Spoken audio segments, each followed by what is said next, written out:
Hey, folks, just a friendly reminder that all shows on the Madness Comic Network are produced by their individual hosts and in no way reflect the opinions of the network as a whole. The statements in the following broadcast are not necessarily the opinions of the Madness Comic Network, its staff, sponsors, or contributors. This show is rated TVMA, as are all of them and all those other letters. Viewer discretion is highly advised, and, just do what Doc says. Read that again. Peace, everybody.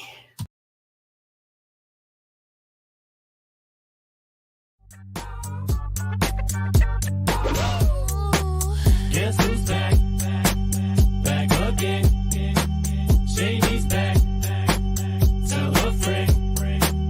Guess who's back? Guess who's back? Guess who's back? Guess who's back? Guess who's back? Guess who's back? Guess who's back?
Who am I, you ask?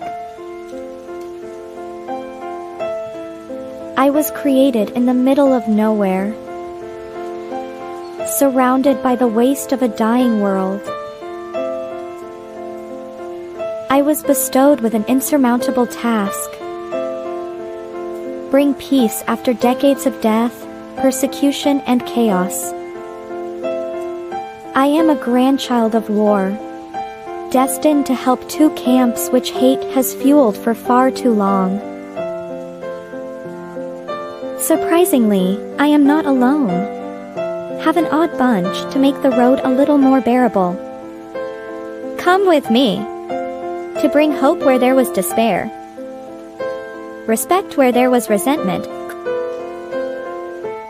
creativity where there was destruction.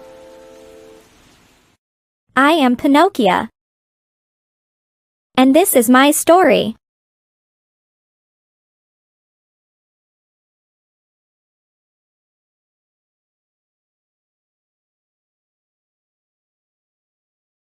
As always, just wait, I'll explain this in a minute. As always, thank you so much to our sponsors. Go check them out, show them your support. Without them, none of this happens. Can I tell you? Laurie's in Michigan, and she's watching New Baby, and so I figured I'd come check out her house while she's in here. Played the piano, it's out of tune, It looks really nice, but look, there's puppy stains on the floor and shit. I love you, Laurie. Yeah, I don't really need that thing. I hate those things, if you want to know the truth. If I was going to put one up at all, it would be this one. Tread on me, baby. You know. So what's up, everybody? I am dog sitting at Pete and Tasha's, like I'm going to do once in a while. So that's why the different, background and whatnot. I don't know what happened to Levi. He was just in the backstage a minute ago. Where'd he go? Come back, Levi. But we got our friend, regular on the show, James Lee. What's happening, James? Hey, what's going on? What's going on, Pops? Yeah, it's all action, brother. It's all action. I understand. So tell everybody who you are, what you're working on. Let's get this thing fired up. Okay, my name is James Lee. I am the only horror author, big time artist of the Steins universe. I am also the distant cousin of the great and late actor Christopher Lee, and just a self-centered, egotistical guy. Right.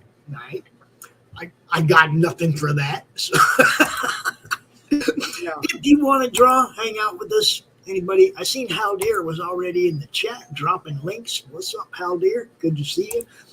If you want to come draw with us, there's the link. Or come draw with them. Y'all know I don't draw. It's just me. Just me hanging out with people, right? So, I know it says the link is pinned. It ain't pinned, but it is over there, and we'll keep dropping it periodically as it rolls off the screen. So if you want to come hang out, you are more than welcome. Levi, come back. I don't know what happened. He was in backstage, then he was gone. He probably has internet problems. So what are you drawing right here? I am still on my Wildcats kick, so I'm working on one of their villains right now. I was going to say, he looks familiar. I've seen him in some memes lately. No, this one hasn't been. No, you know what I'm saying? Something familiar, something, yeah. Yeah, this is the big boy. This is the main villain out of the first couple of issues of Wildcats, Death Surge. So this is the big guy. There he is. He made it back. What's up, Levi? Hey, how's it going, guys? Hang on 1 second. Holy crap, look at this page, man. Dude, how much time you got that thing out? How much time you got in that page, Levi? Oh, I don't know, 10 minutes. Say what? Not counting the border. Not counting the panel borders. Just 10 minutes. No, I mean like the whole page. Oh, the whole page? Yeah. Oh, shoot. Gosh, I have no clue. I'm just trying to make a page rate point to some people. You know what I'm saying?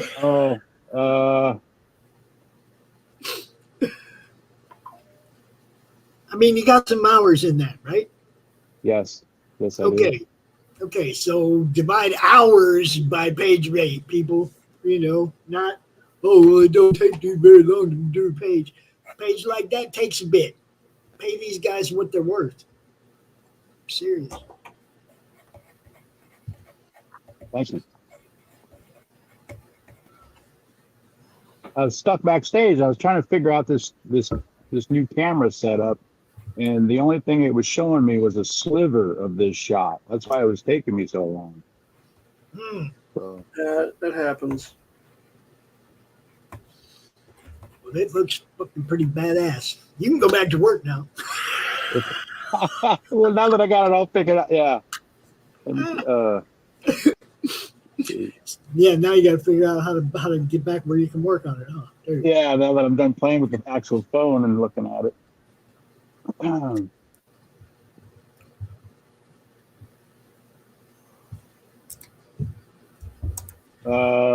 I don't know. These are original characters too, an original story, and I mean, my goodness, you could have hundreds of hours into a page, really. You know? Ladies and gentlemen, the one and the only Mr. John Dillard. Hey, what's going on? Now, Hey, Dillard. I don't know where Doc John? is. I don't know where Doc is. He's late. Ah, he probably died in his chair. Oh, that could be. So what's up with you, man? I ain't seen you in a bit. Oh, I've been here. I ain't gone nowhere. Every morning I wake up and I think, I wonder if Doc lumped over on his desk in his chair. Really? You seriously think that? Every morning I think. Does anybody know how to draw fog? Draw what? I'm trying to color a piece right now, and I gotta put fog, like morning fog. Like fog? That's- F-O-G? Fog? Yeah, that's like Like, old school hard, man. Like water vapor. Yeah. Have you tried like just doing like a cloud, but make it where it's kind of see-through? And the problem is that it looks like it's a see-through cloud, and not fog. Wait, yeah. I know, but man, that's hard to do, dude. I haven't even tried that. Just turn it over and act like you're drawing a cloud up in the sky, but make it opaque so you can see through it, and then flip it over and layer it on here. I'm no artist. Don't ask me dumb shit. I'm not going to know. Oh, there's two artists here. I was asking that. Yeah, you're asking the wrong one on this one. Ah, Levi, what do you got? I'm cheating right now. I'm looking through a book for him.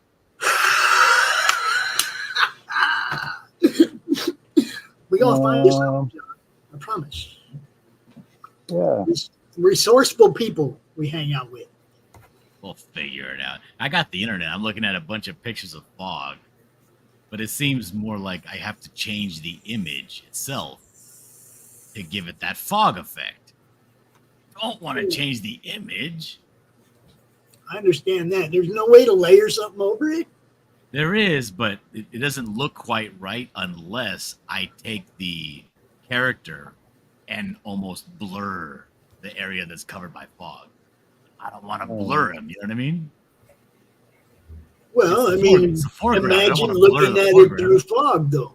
I mean, imagine looking at it, the fog there, and what would you see? What would the area in the fog would be blurred or totally, gone. So I Joe guess Hubert. what I'm asking, yeah, I can't do something like that. But what I'm asking is there some other effect that I could do instead of fog where I would be able to keep the sharpness of the image, but still have some sort of fog-like, maybe dust, maybe some sort of something else around them? Dude, that's a good question.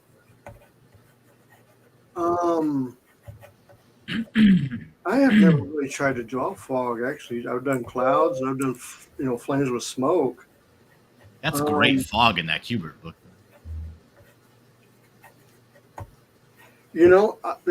I remember some old Batman that Neil Adams did, where he's coming out and it's got the mosh fog that's coming off the ground. Mm-hmm. But I don't remember what book that's in. Oh, damn it. I have a big old compendium of Swamp Thing right behind me. Let me take a look at this.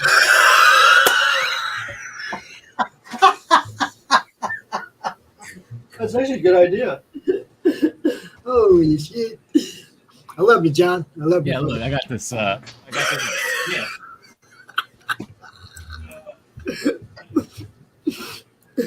Holy shit.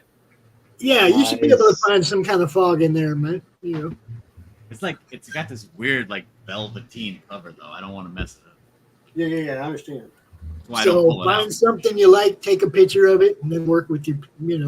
Take a picture to last longer. Yep. Then you don't have to fuck with your book. Because you remember that really famous, there's a way to do it with your character, right? It's like, you almost like silhouette your character, but then you draw vertical hash lines, and it gets less and less congruent as it gets more down towards the fog. Kind of how what's his name did the really really famous Batman, where he comes in and he says he tells the criminals, you have eaten well, eaten off the people of this city, and he's crashed through the wall and there's a bunch of smoke on the floor and kind of like that. But I don't know. I think because the scene that I'm drawing is the guys picking up the characters picking up like this a diesel truck, a big rig, and there's a lot of stuff. There's like steam coming off of the engine. There's I'm assuming some sort of crack to the coolant system, so there's coolant dripping on him. The neon green coolant on the floor, and I want the floor to have like fog and stuff, but maybe something that could be maybe some sort of lighting effect too. I don't know. So is the stuff dripping off him like acidic and causing the ground to dissolve away a little bit and smoke? And no, it's just cool and it's just antifreeze. Okay. So I was going to say that'd be cool. Smoke everywhere, like little tendrils of smoke from every drop that hit the ground. Yeah.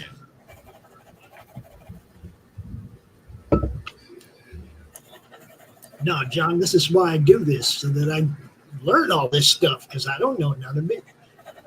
I strictly came into this as a fan trying to help people get seen. That's all.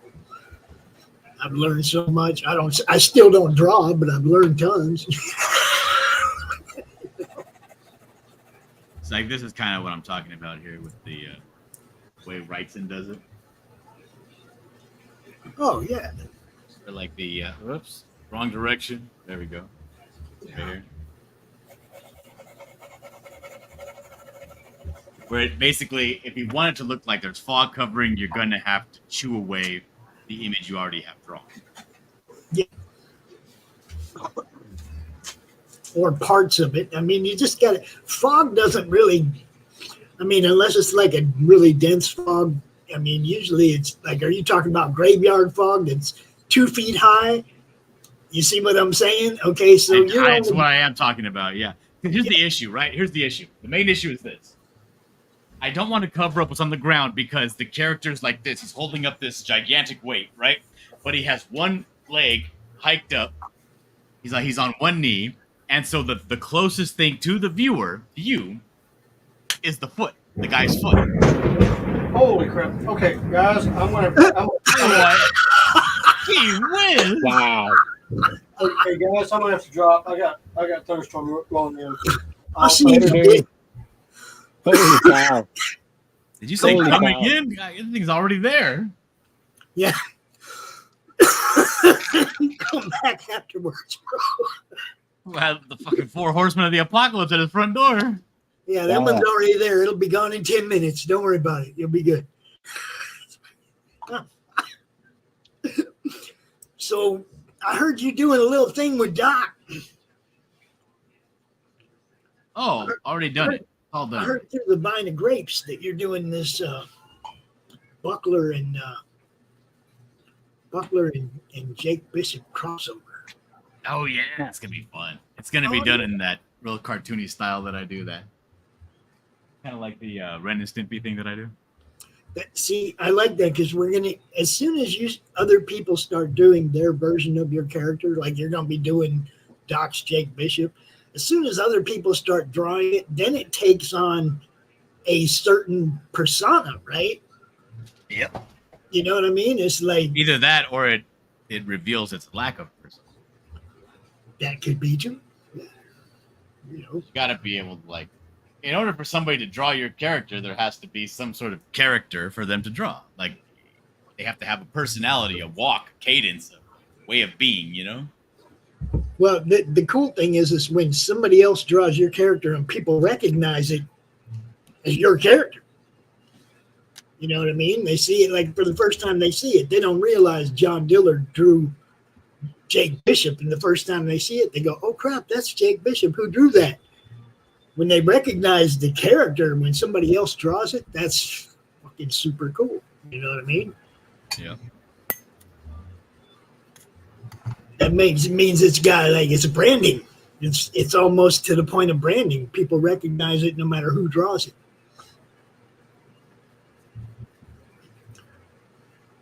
Yeah, I'm dog sitting, so I'm looking over at this pit bull. He's looking at me and he's grunting. So, what's your opinion on? I got my sister's dog sitting right now, Me too. and she's sitting here telling me this is awful. Like I feel like I need to call somebody to come and take over for me because I think this dog has no business being alive. Oh. Like this dog is on its last leg to the point where it can't sleep because as it sleeps, it's wheezing and trying to bark, and it's like it needs doggy hospice or something. yes. And that's the reason. That's the main reason that it's being dog sat, right? Because it's so old, it needs medication every 2 hours and whatever. Yeah, this ain't like that. My friends went to the Incarceration 3-day rock tattoo festival in Ohio, and they needed somebody to watch the pitties while they were gone. So I got Blaze and Apollo and Rocco to hang out with over the weekend. It's fun because Blaze don't like Apollo and Apollo don't like Blaze, so you got to keep them separated. That's why they need somebody, because the two would kill each other if they got at each other. Yeah, there are some breeds of dogs that have no business in civilized society. Well, no, I mean, they're great dogs. I hang out with both of them. They just don't like each other. I mean, both of them get along fine with Rocco. They're just both type A's and they ain't having the other one, It's a dog thing, man. They both want to be the head dog in the house. Rocco don't give a shit, I feel you. But they're both cool dogs to me. To me, I go in there, go in one side of the house smelling like the other dog. I don't get attacked. It's like they're fine with me. So they're good dogs.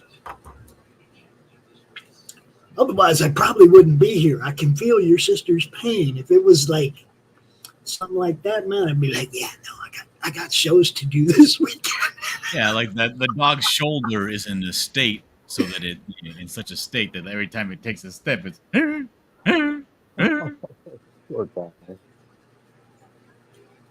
Now, if you're doing something we can see and you want to share your screen, Diller, I'll share my screen, but I'm just playing around with fog. Yeah, but see, other people can learn from your playing around with fog. You see what I'm saying? One of the things that we have. Oh shit! Hold on, we got somebody just popped in backstage. You know this guy. Welcome back, Q. It's a pleasure to see you again, my old friend. Stand up for your right. Yeah. We're a rebel, yeah. Don't give up the fight. If you can't take a little bloody nose, maybe you ought to go back home and crawl under your bed. What's up, Q? What up, Pops? What's happening? What's up, Q? Good. How you doing? All right, John, give us the fog, man. Show us what's up. I'm trying to see if I just layer it in through the sides and then add some sort of like a Gaussian blur to it. What do you think of that? What do you think of that fog? Well, I was going to say that too when you said you wanted to make sure the foot was seen, that you could have the fog rolling in from both sides and just not quite there yet.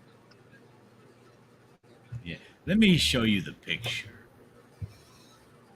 Okay, so here it is, right? Nighttime scene. It's picking up this cab over truck. But I want there to be fog. And there's a foot right in the foreground that I don't want to cover up his foot. So have the fog rolling in from behind the foot. You see what I'm saying? Like the fog's rolling in from behind him. He's still in the forefront of the picture. I think so. I gotta see. What if I can cut in? Let me try this whole thing again. And let me just black out this. See if I can't.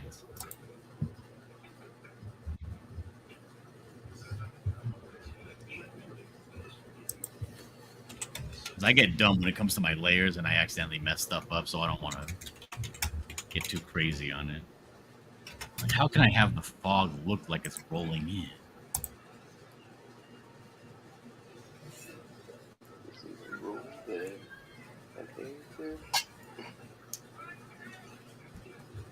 You know how you do a thundercloud coming at you? It would be the same thing, but on the ground. It'd be rolling on the ground toward you. Yep. Physics.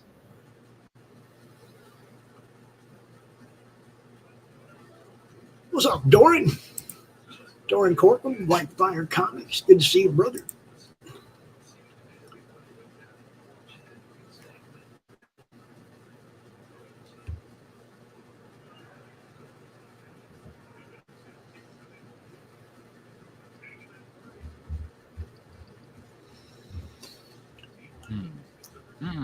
Got all caught up and forgot to share this thing out. Damn.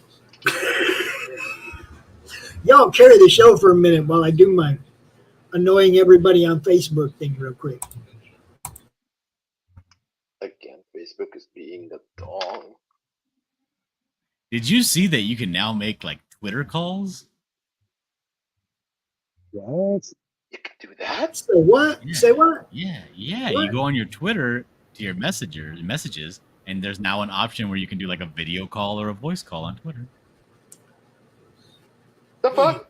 And now, is that for the premium or just anybody? Or are they going to do like they did with I'm assuming it's for anybody because I don't have premium.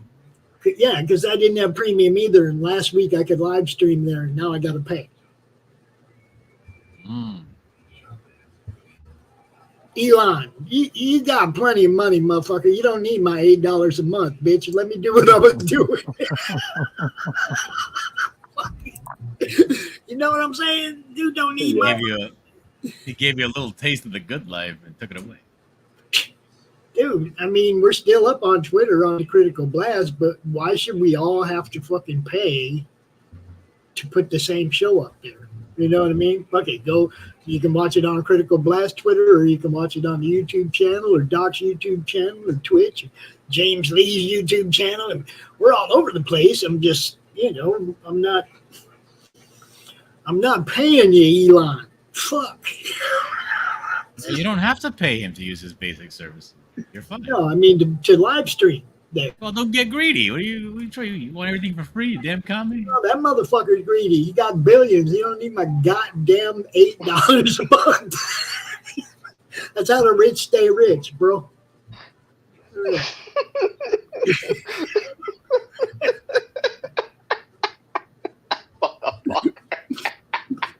don't need my money. I mean, we all need his money. He should be paying us for putting content on his platform, for fuck's sake. Yes. Why don't you see if he'll take a barter for some of your cabbages? I could sell him some books. Like that kind of fog rolling in, kind of like that. That could work. Put your guy up on there, in there, and see what. Like I say, you want him in the forefront, though. You know what I mean? It's rolling up behind him, so you still have he still is your main focus, and you don't have to tear up your image.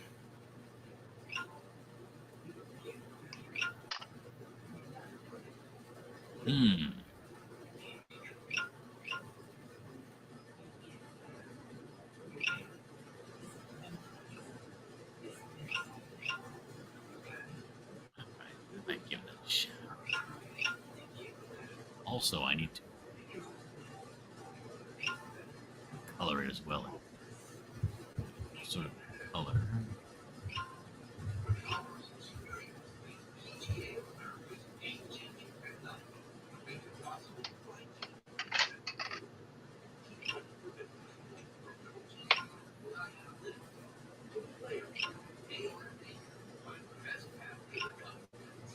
To all the Facebook groups who let me share my stuff there, we appreciate you. To the ones that get mad, sorry, but not really sorry, because my job is to promote people.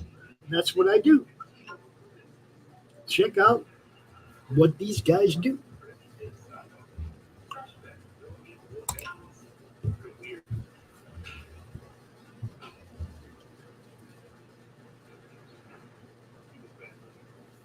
Have you met Levi Dillard? Yeah, I've met Levi before. Okay. Okay. One shoot. Yeah. So what's this book you're drawing right? This is Galaxy Memorial Park. And since you said it, we're gonna play the trailer so Dillard can get a look at it. Check this out, people.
There you go. There you go. Am I un-American?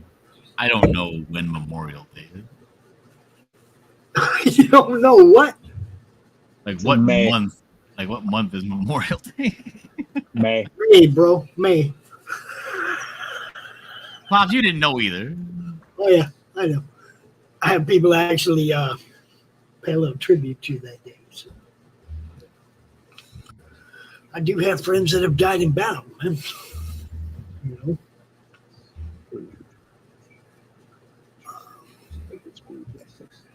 Now I just got a little message from Doc. He ain't home yet. That's why he ain't here.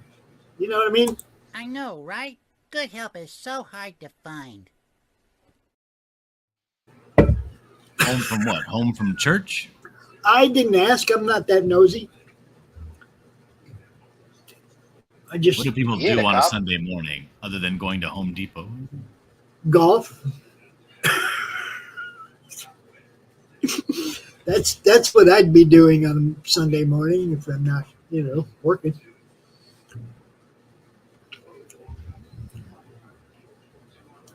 It's an old guy Dillard. It's an old guy thing. Yeah.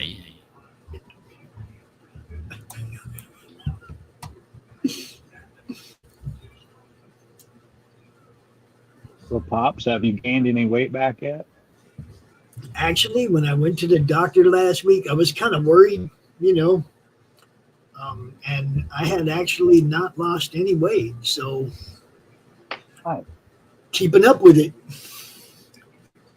Next appointment is on the 6th. Next appointment after that is on the 16th.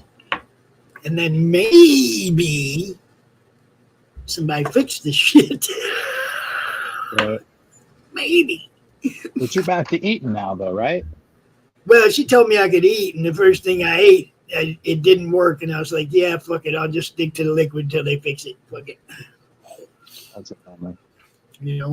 First thing I tried to eat, man. 5 hours of pain. Fuck that. You're not supposed to eat that, not after you get married.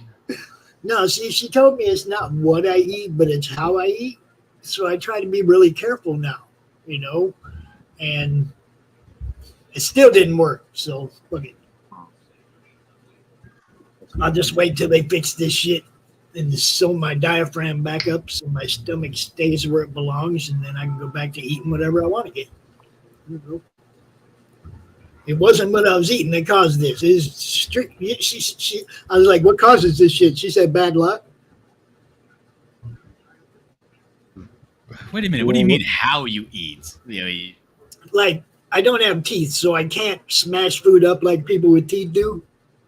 So I had to make sure that I'm not swallowing like chunks of food and shit, because I guess that's what's the problem is when your stomach's crawled up into your chest. You know what I mean? It's like there's nowhere for the food to go. If it's pretty much liquidized, then it can flow through to the bottom of my stomach and then where it's supposed to go. You know? But half my stomach's up in my chest cavity, so it's kind of fucked up. Like Galactus. It's fun, dude. It's fun.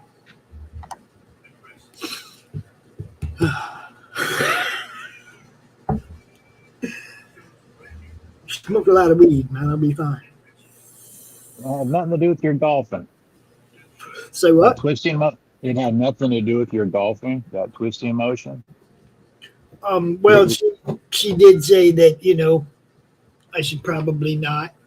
And I've only gone twice this year, so it's not like that's contributing issue. Like right, like you went golfing and all of a sudden your stomach got all jacked up.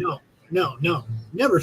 No, the only time I feel it is if I eat something and it'll be like instant rejection. You know, I'll get like half a sandwich down in my stomach and be like, "Oh, you fucked up. I'm gonna fuck with you for the next 5 hours." You know what I mean? It's like instant, you know, and it's just pain, basically.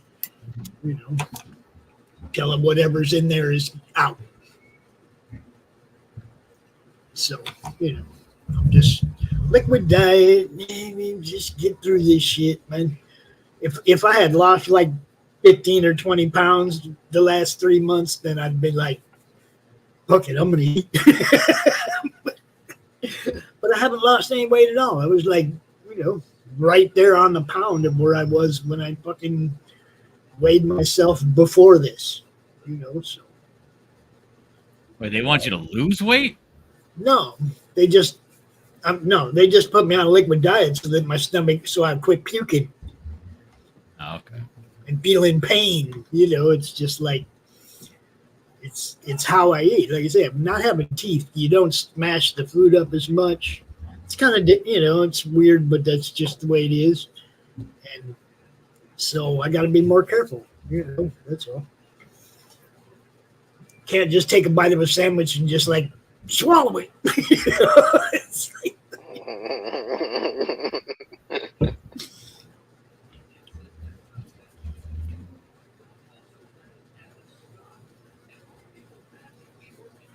hope everybody's entertained by my stomach problems, for fuck's sake. Yeah.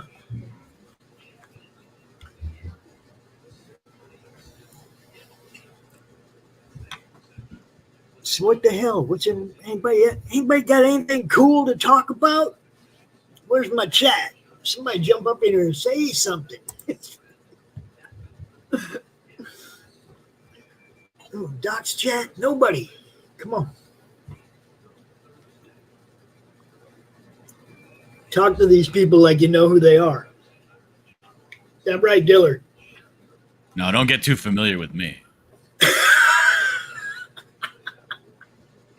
Okay, talk to these people like you've heard their name before. Talk to these people like you have some men. I'm so tired of people just like just being as crazy as possible on the internet. Dude. Have some manners. I have seen some serious crazy shit the last week. That's for sure. I've turned 3 shows on that I couldn't get through the first 30 seconds, and I was watching something else. 3 different pretty popular shows. You know, I'm not going to say what they are, but, you know, in our sphere, you know, not madness shows, obviously, but a couple of them, man, I just like cringed and, oh, it's degenerated to that now, and I was out. You know what I mean? I know exactly what you mean, yes. Yeah. A couple of those this last week, I was just like, damn, man, you guys, can we? And then I go over to Twitter, right, or Twix, whatever you want to call the shit, and there is the top. See, I call it X, maybe because I show reverence to X. Yeah, fuck that. They allow me to make Twitter calls. I'm gonna go look and see if I can make a Twitter call. I'm gonna call you right now, John. I may not answer. I'm on a live right now. I can't answer. I don't see nothing that says Twitter call, so they must have like. Let me call my wife. She better not have premium. Let me call her real quick.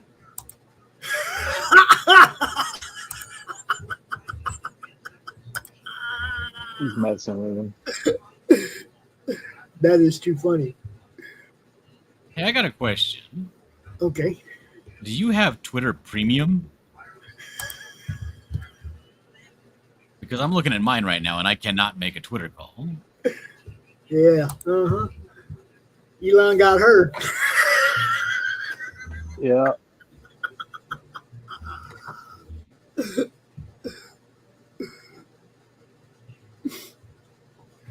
Do I need to update it? Is that what it is?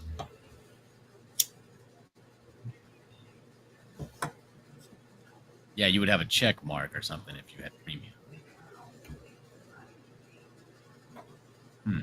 All right, I guess I'll try to figure it out. Bye-bye. Settings, where is that?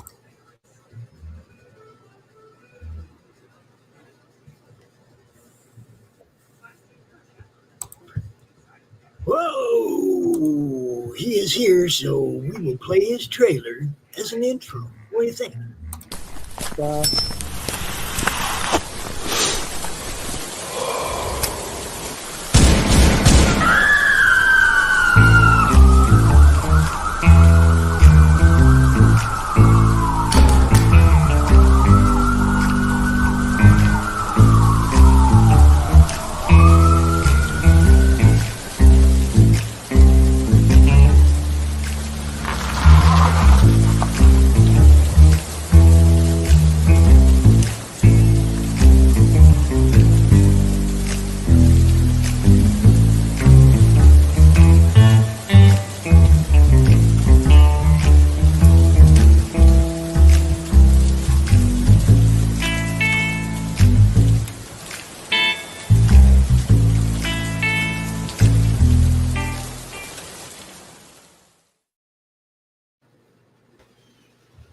It's storming like a motherfucker.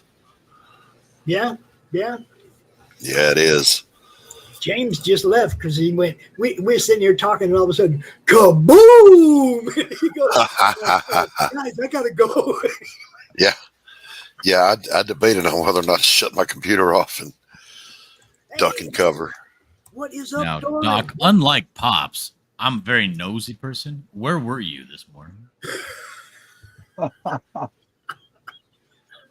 I was otherwise engaged.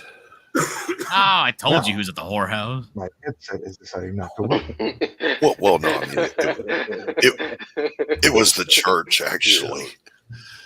Speaker. Pumpkin eater. What's up, Doran? Doran the Bowl, White Fire. What's up, Doran? A little rake hell action right there, guys. We had a function. Well, I can't hear you guys, but I think you can hear me. So I'm gonna just play around for a second here and see if I can figure this out audio-wise. Yeah, we can hear you. Hey, Doc, was it a potluck Sunday? Yep. Right on. Was it anything good? Oh man, look, Southern Baptists don't do bad food. Well, that's it. I know. That's why I'm asking. Everything What was was- good. So what Wow. abomination did your wife take to the potluck? My wife made the deviled eggs. She made deviled eggs. By Did the way, she you use ever, Frito-Meyer mayonnaise on those? you ever notice, by the way, that like if you're ordering an omelet or eggs with your breakfast, it's 2 eggs, 3 eggs, but you can eat like a dozen deviled eggs. Uh-huh. No. What's Nobody up in with the that? room would like me if I ate a dozen deviled eggs. Just I didn't say it was a good idea, but it happens. You got to eat 3 or 4 of them just in the cooking process, you know. That's Test what them I'm- out. That's what I'm saying. Oops, that one broke. who dropped that time? What was that? Who'd we lose? Doran stepped out. Oh, trying to He'll be back. Yesterday, I went to church yesterday, and this lady shows up and she brings my daughter's little books and a little packet of treats, right? A pack of like a bracelet that says "I love Jesus," some cards, a little prayer book for children. I was like, "Oh, that's very nice. How nice of her." Tell them to go say things. And come to find out, this lady's the one that runs the Sunday school. Hmm. And I'm like, "Oh, okay." And then I'm like, was she putting on her salesman hat? Is that what that was? Yep. She's recruiting. Yeah. Hey, nothing wrong with that. Nothing wrong with that. bro. Nothing wrong with that at all. If anything, they're saying, "Hey, your kid, you know, come on." Did I just get worked? Is that what happened? Sure did, by the Sunday school teacher.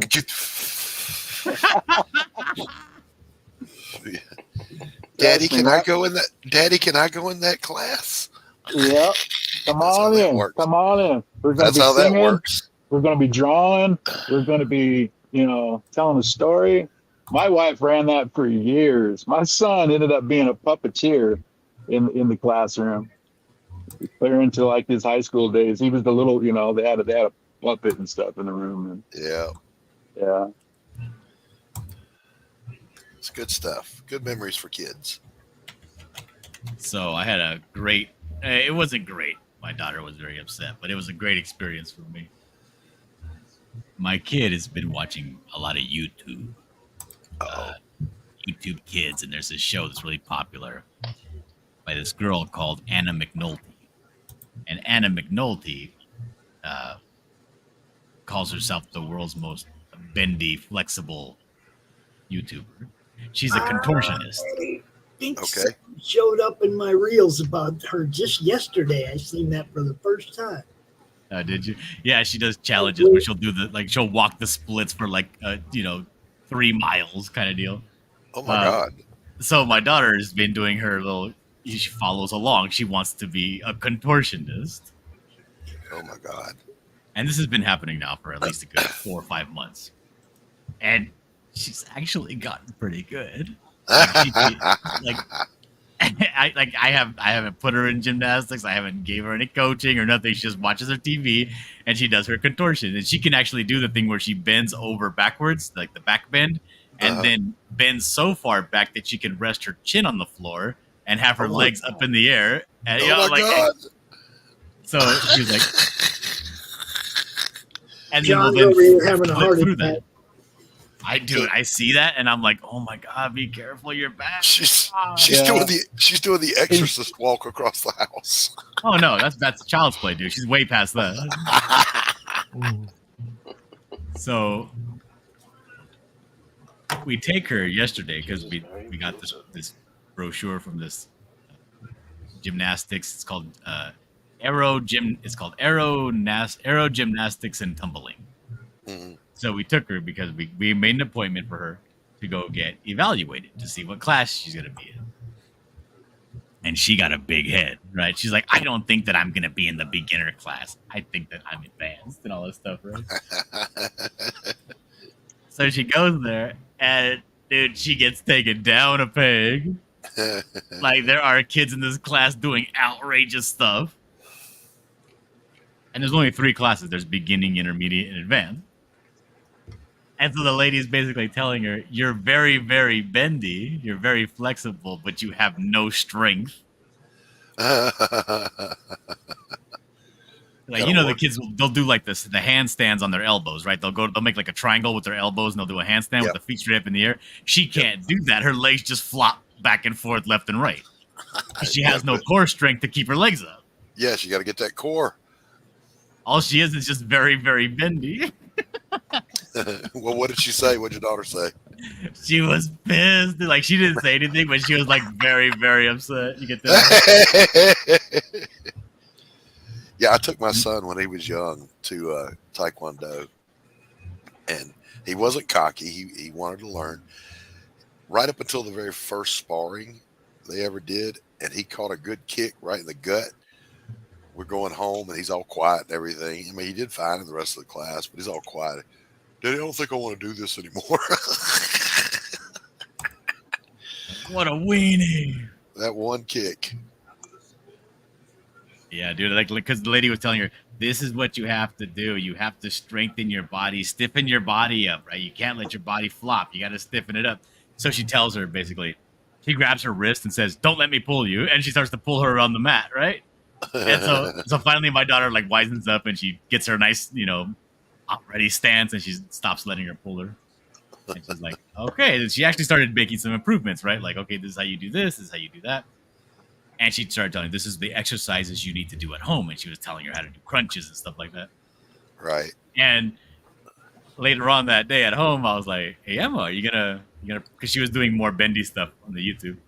I was like, are you going to do some of those exercises the lady was talking about? And her face like drops a little bit. And she's like, no. I just went, like, goes to the other room.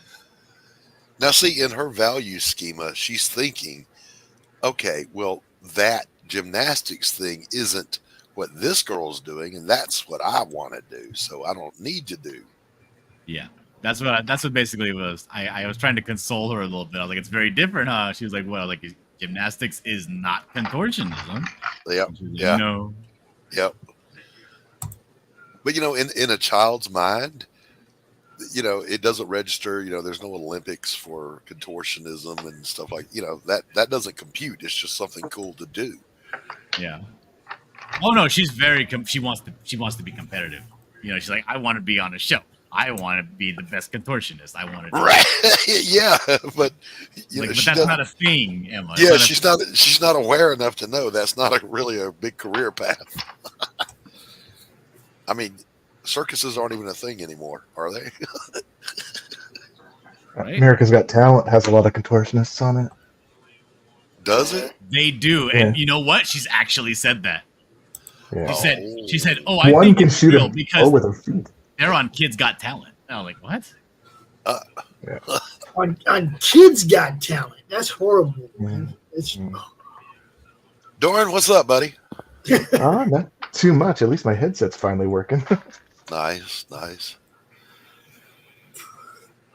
put a piece of tape on it. Throw it on the wall. No, I'm kidding. So we're rushing to get home because the dog's outside, and I don't want a wet dog in the house. It's like we got to beat this rain home, and the thunder was just rolling, and that's the big loud, shake the car thunder. Like, son of a bitch. So we rush. We get here. It's not raining yet. I run through the house to the back door. I get to the back door just as those big fat raindrops start falling, and my dog's sitting there like, how could you leave me? Just that accusatory face. Like, hey, I got here in time.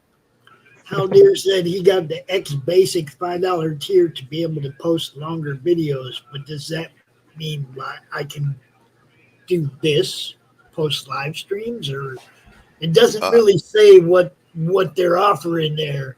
The higher dollar one has what's called a media studio. I don't need Twitter to broadcast. I just need to be able to broadcast to Twitter. You see what I'm saying? Yeah. Of course, they want to control it all, I'm sure. Yeah. What it sounds like to me is that you want all the premium features without having to pay. The Does he look at Twitter? Yes. Yeah, That's exactly right. Don't tease people, man. Don't offer it to people and then say, okay, now we're going to charge you later. Fuck that. Oh, yeah, that's how they hook you. That's the hook. Get you in there and using it and then charge you. They give you the first taste free, like a crack dealer. I mean, I remember. We still like got 26 people on Twitch watching us right now. But before I came over to the comic book world and I was in the fine art YouTubing, it was, you had to have 1,000 subscribers before you could live stream to YouTube. So I was always live streaming. I did a live paint every Saturday on Facebook, and it got a lot of response, hundreds of views and lots of interaction. I loved it. And I'm like, man, YouTube sucks. And then no shit, one day I was watching a friend of mine, and by friend, I mean someone I met online who's a decent person. And they only had like 200 subscribers. They were live streaming. And I'm like, how in the hell are you doing that? Oh, haven't you ever heard of StreamYard? All right, Haldir, we can find out real quick. We can find this out real quick. Jump in here real quick and add your Twitter to the stream when you come in, and if it works, then you can live stream. I'm going to assume. They're probably trying to take the money from SteamYard, I guess, and all these other places, I guess. Well, I mean, we're using StreamYard right now, but we're going to the Critical Blast Twitter page because he has premium. He pays for it. Wow. So, we're on Twitter right now. I'm just wondering if paying for the $5 one will make it so that I can put my own channel on there. You see what I'm saying? Right. Yep. So if Haldir paid for the $5 version and he jumps in here and adds his Twix to the mix and it works, then I'm going to assume if I pay $5, it would work for me. Q. Yo. What's going on, brother? What's up, Doc? How are you? What's up? Good. Working on Inhumans. I see. You'll be running your vibrator on the channel, man. I'm just telling you. What? It's a free world. He can do what he wants. We're not in that business here, buddy. The ratings just went up on the channel, though. The ratings went up. Oh, my friends. It's just not a show without Q. I'm just saying. Oh no, this is true. Q is a fixture on this particular madness show for sure. There was a time, by the way, when everybody thought Pops and Q were the same person. There was. It was hilarious. Yeah. It was. I'm like, what? Yeah. Remember when I got accused of being Q, and I was like, no, Q's way more talented than I am. Especially with the hand gesture. Q got them young ass looking hands, and then Pops comes out here looking like a saddlebag with eyes, and people going, that's the same person. Like, no. Hold up. He's trying to trick people to go and onto the channel. Your hands up in there, Q. There you go. See, our hands are not the same. Wait, if you can draw whilst the hands are in the air, that's impressive. For being the same person. Yeah, it was hilarious. And I don't even remember how that got started or whatever, but I remember when we debunked it, it was like, I mean, my man's over in Europe. Pops in Michigan. So he says. Yeah, it's in the Netherlands drawing. We're on the show together. You're seeing us in the same place. All we ever see is Q's hands. Yeah, but you're seeing mine at the same time, waving all over the place because that's the way I talk. It's like It's craziness. The internet is a crazy place. Indeed it is. It was just some dudes hating on me because they didn't want us to succeed at what we were doing. Oh, wait a minute. Art with Roxy says, hi, I'm new here. Well, hello, Art with Roxy. Welcome. What is happening? Art with Roxy sounds like somebody who needs to have a wrench. What do you think, Doc? That's your call as always, brother. I mean, I need more. I need coffee. I'll be right back. This is what I do, Roxy. I give wrenches out to people so they can share their links, just like it says below right here. So you can share your links to your stuff, to your friend's stuff. This is a networking and promotion. Our whole network, all the different shows we do, everything. This is why we do it, to get people seen. So by all means, drop the link to your channel, your Facebook page. Join the madness. What can I tell you? That's how we do this. See, Dillard, that's how we do this. That's how we grow right there, bro. You know. Okay, so here's the issue. I am able to make Twitter calls, but only on my phone. I can't do it on my desktop. Oh, so it's a phone feature. I don't use Twitter on my phone. God damn, I'd be stuck to that goddamn. I try not to use the phone for any internet shit. I come out here, on the computer and do it like on the old school internet, right? See, John, I never even had a cell phone until I had to have a network, to have YouTube and all that shit. You gotta have a cell phone number to attach it all to, right?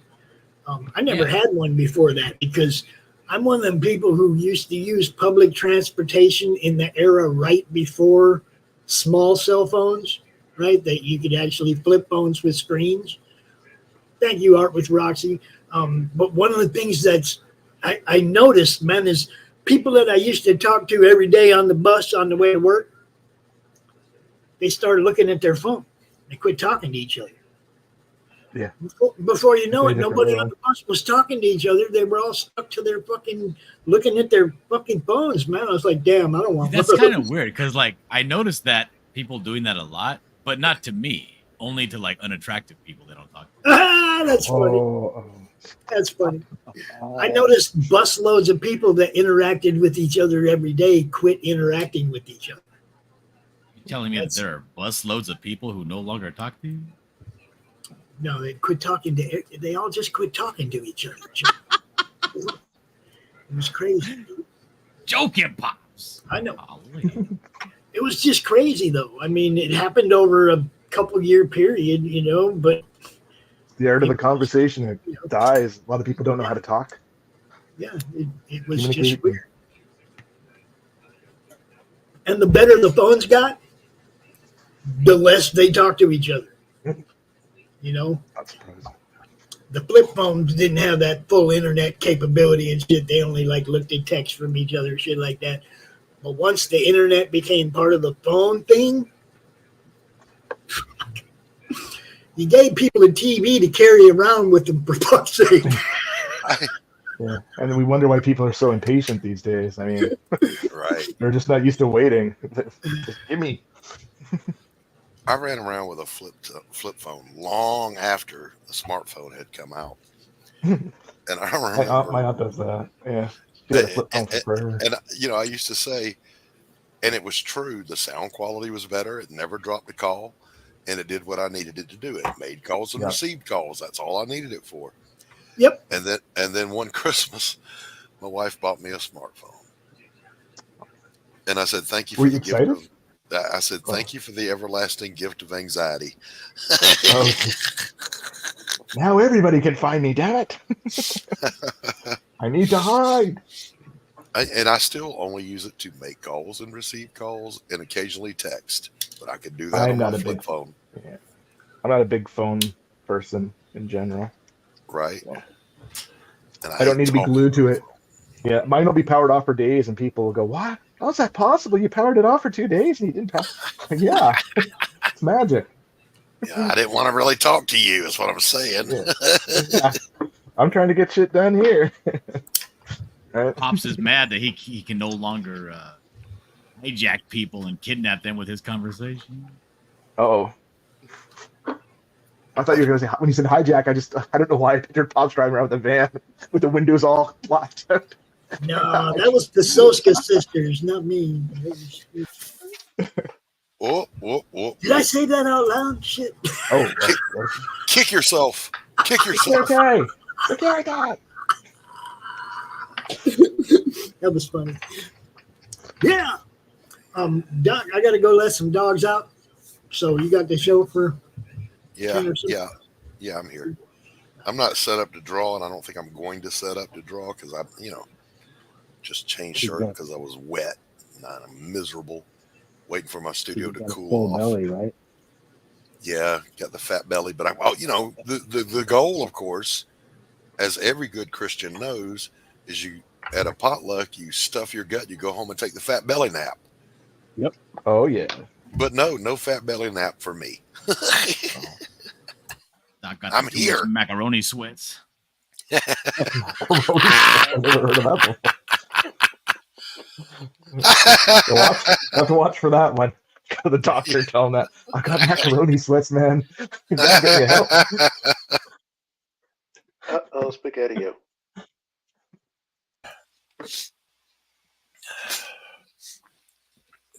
Now, the one weird thing we don't do at this church that we did at my last church. At the last church, you could make a plate and take it home with you.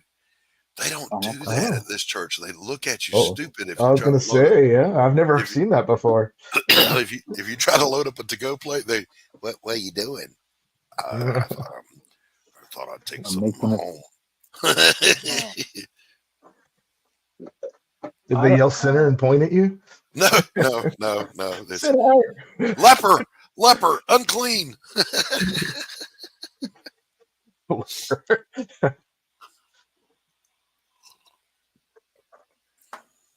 I don't know, man. Ever since my turkey got stolen by that obese lady, I got the side eye for anybody taking plates home. Your turkey was stolen? Yeah, my turkey. Dude, we got big fat broad. She's like, "Oh, can I take a plate home?" Right? You're like, yeah, go ahead. Because we had 2 turkeys, right? We had one turkey for the party and another turkey for later on, for extra turkey. Yeah. She completely bypassed the turkey that was already out. Went straight to the turkey that had not been touched yet. Took two entire Ziploc bags of turkey with her. Holy smokes. Dude, that turkey had maybe like a sandwich worth of meat left on it when she was done with it. This was at your house or at church? I was pissing and shitting, dude. I was like, I need to know where this bitch lives. I'm breaking to her house and stealing her turkey. No, dude. It was right? She would not give me her phone number. I'm going to go repo my turkey. I'm going to see the badge for that. That turkey didn't make it home. Flash your badge. Turkey repo. Dude. This was at your house? My house. Yes, the whole damn turkey. Who was this broad? Her name was Lila. I mean, how was she related? She's my wife's cousin. Oh, okay. Oh, okay. Oh. So now you're in trouble. Your hands are she's in trouble. Oh? She's not allowed back at the house no more. But how do we know your wife didn't do this to her a lot of years ago, and she's just getting vengeance? Wait a minute. That very well may be, but that got nothing to do with me. Your turkey? Why are there 2 pops? What? You got cloned? What does your vendetta against my wife have to do with my turkey in my house? Oh, he went outside.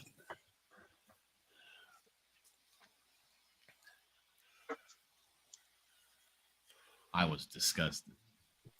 That's just low. That's some low rent shit right there. Yeah. So then, that was Thanksgiving last year, then we head on over. We head on. There was what was it? Easter. I seen her on Easter. Everybody thought I forgot. I didn't forget. I see her at the park, right? Everybody's doing Easter at the park, and I'm like, Lila. Still got a bag of turkey with her. I drop what I'm holding and I point at her like, you took my goddamn turkey, didn't you, bitch?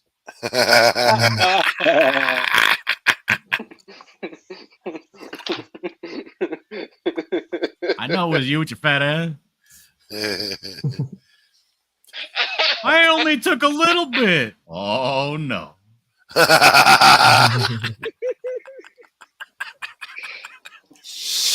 The flies didn't even have enough left on that carcass. The turkey bones were fucking shaking still in fear. See, my thing was a few years ago, it's like 2016. I had my first ever smoked turkey. And I want you to know, I felt robbed of every Thanksgiving prior to that one. It was so good. I'm like, what? Why was this hidden from me? Why are not all turkey dinners smoked turkey?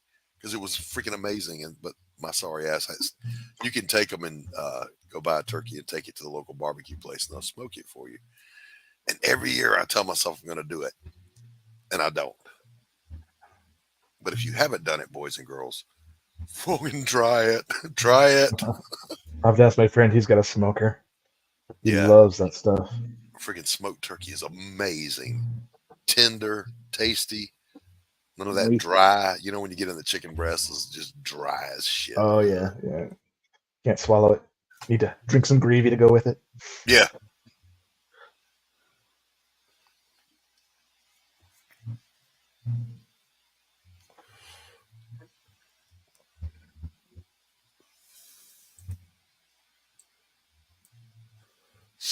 Let's see what Levi's got going on here.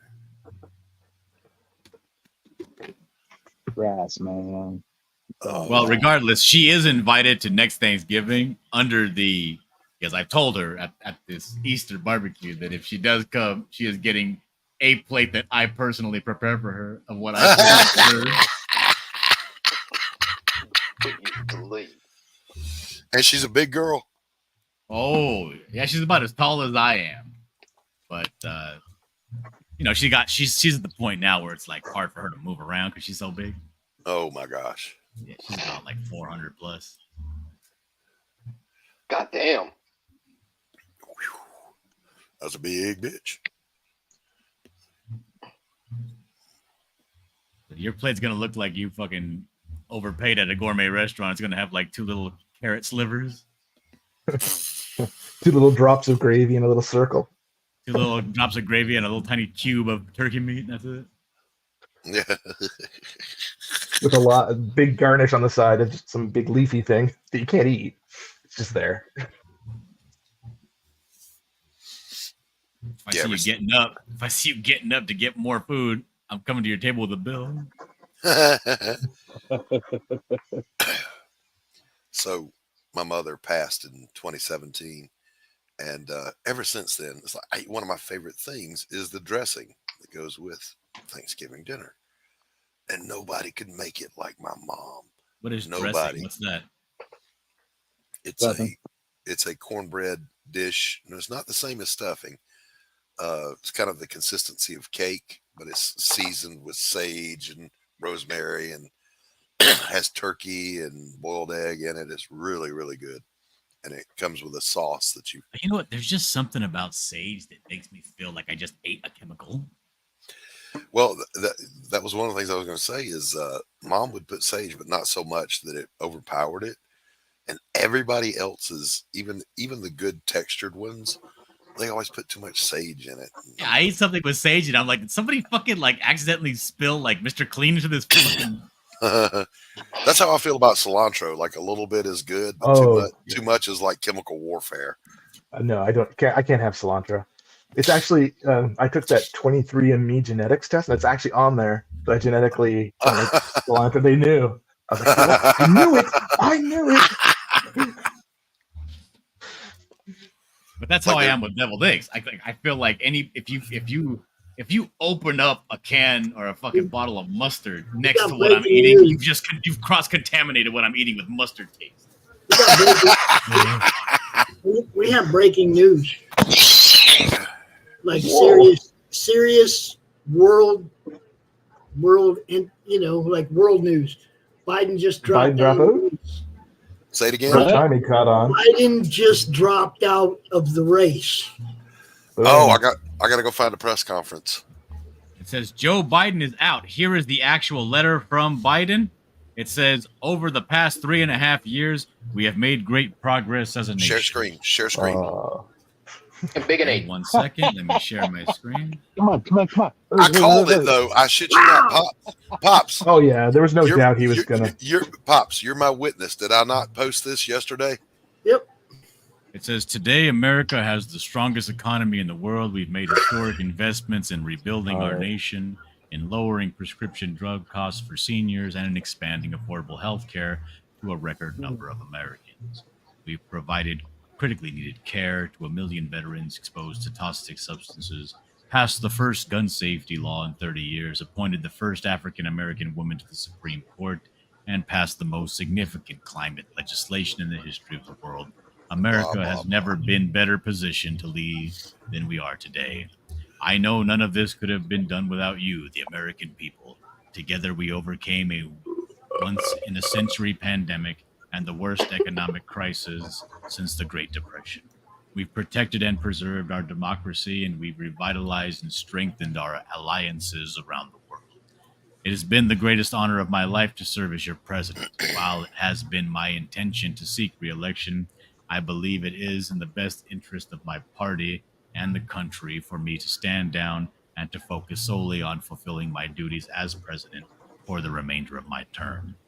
I will speak to the nation later this week in more detail about my decision. For now, let me express my deepest gratitude to all those who have worked so hard to see me reelected. I want to thank Vice President Kamala Harris for being an extraordinary partner in all this work. And let me express my heartfelt appreciation to the American people for the faith and trust you have placed in me. Even the dog knows. I believe today what I always have, that there is nothing America can't do when we do it together. We just have to remember we are the United States of America. Joe Biden. Oh, the dog likes the speech. Well, you know, And you accept this man's resignation? I'm going to officially say this here because my record is 100% so far. I'm deeply disappointed. I wanted him to run. I think Trump wanted him to run. Everybody did. He was the easiest to beat. Yeah. So now we will see a. I don't know if they're going to do the open convention or if they're just going to default to Kamala. I think they'll default. To Kamala. I don't think they can. They think so good. They could, but they lose all the money. Is that what happens? Yeah. Oh, okay. So, I think they're going to default to Kamala. You're going to see a upsurge in her popularity for about a week or two, and then everybody's going to remember that she can't finish a sentence without laughing or puking up a word salad, and then she goes down the toilet too. It'll be interesting to see. Okay, I'm done laughing. I think I'm done laughing now. I've got it out of my system. This is like probably the worst thing that could have happened to their party, because now they're going to be seriously divided amongst a whole bunch of people that just aren't capable of running our country. They have no foreign experience, on the, none of them. It's gonna be crazy. No clue. Yeah, it's gonna be interesting to see who they pick. I saw something on it that they named like 4 different people that should have a chance. I have no clue who they are. Like, I've been watching it pretty closely because I've been kind of like, "Ooh, what's going on in the States? Why do they have so many old people? Like, where's the next generation?" Right? You know what I mean? Like in Canada, our prime minister is pretty young. And I see a lot of the countries around the world, they're he's evil. You know? Your prime I minister. don't know what he is. He's falling evil. apart up here too. Like he's getting his I think his approval ratings dropped like something like 20-something% or something. So Hi, Carrie. Anyway. Yeah, he wanted to incarcerate people for protesting. Are you shitting me? Incarcerate? Oh, you mean for the trucker thing? Yeah, what he did to the truckers was just crazy. It was like, wow, man, you're kind of like trumpeting what they want to do to us way early, because you're waking up. It kind of was part of a wake up for the whole North America. So they really screwed up. Like, I live in Ottawa, so they really screwed that up. From the police to the mayor got in trouble At one point, everybody was blaming the mayor, and then the mayor says, "What we did, because they were holding our city hostage, right? People couldn't sleep at night because they were honking their horns. People couldn't, like, they were just being disrespectful all over the place." So what he did is he made them all move. He said, "Hey, why don't you go in front of Parliament Hill?" You know, I mean, perfect for them to do their protest, right? Well, I guess the government didn't like that. But he was trying to protect the city, right? You know what I mean? Like, you know what I mean? Yeah, but you know, the Trudeau government seized their assets, threatened to revoke their licensures, which is how they make their living, impound their trucks, and incarcerate them for free speech. Are you shitting me? Well, no. Well, I don't know if it was for free speech, but they weren't really speaking. Well, is it free speech if you? Yes, demonstrations are free speech.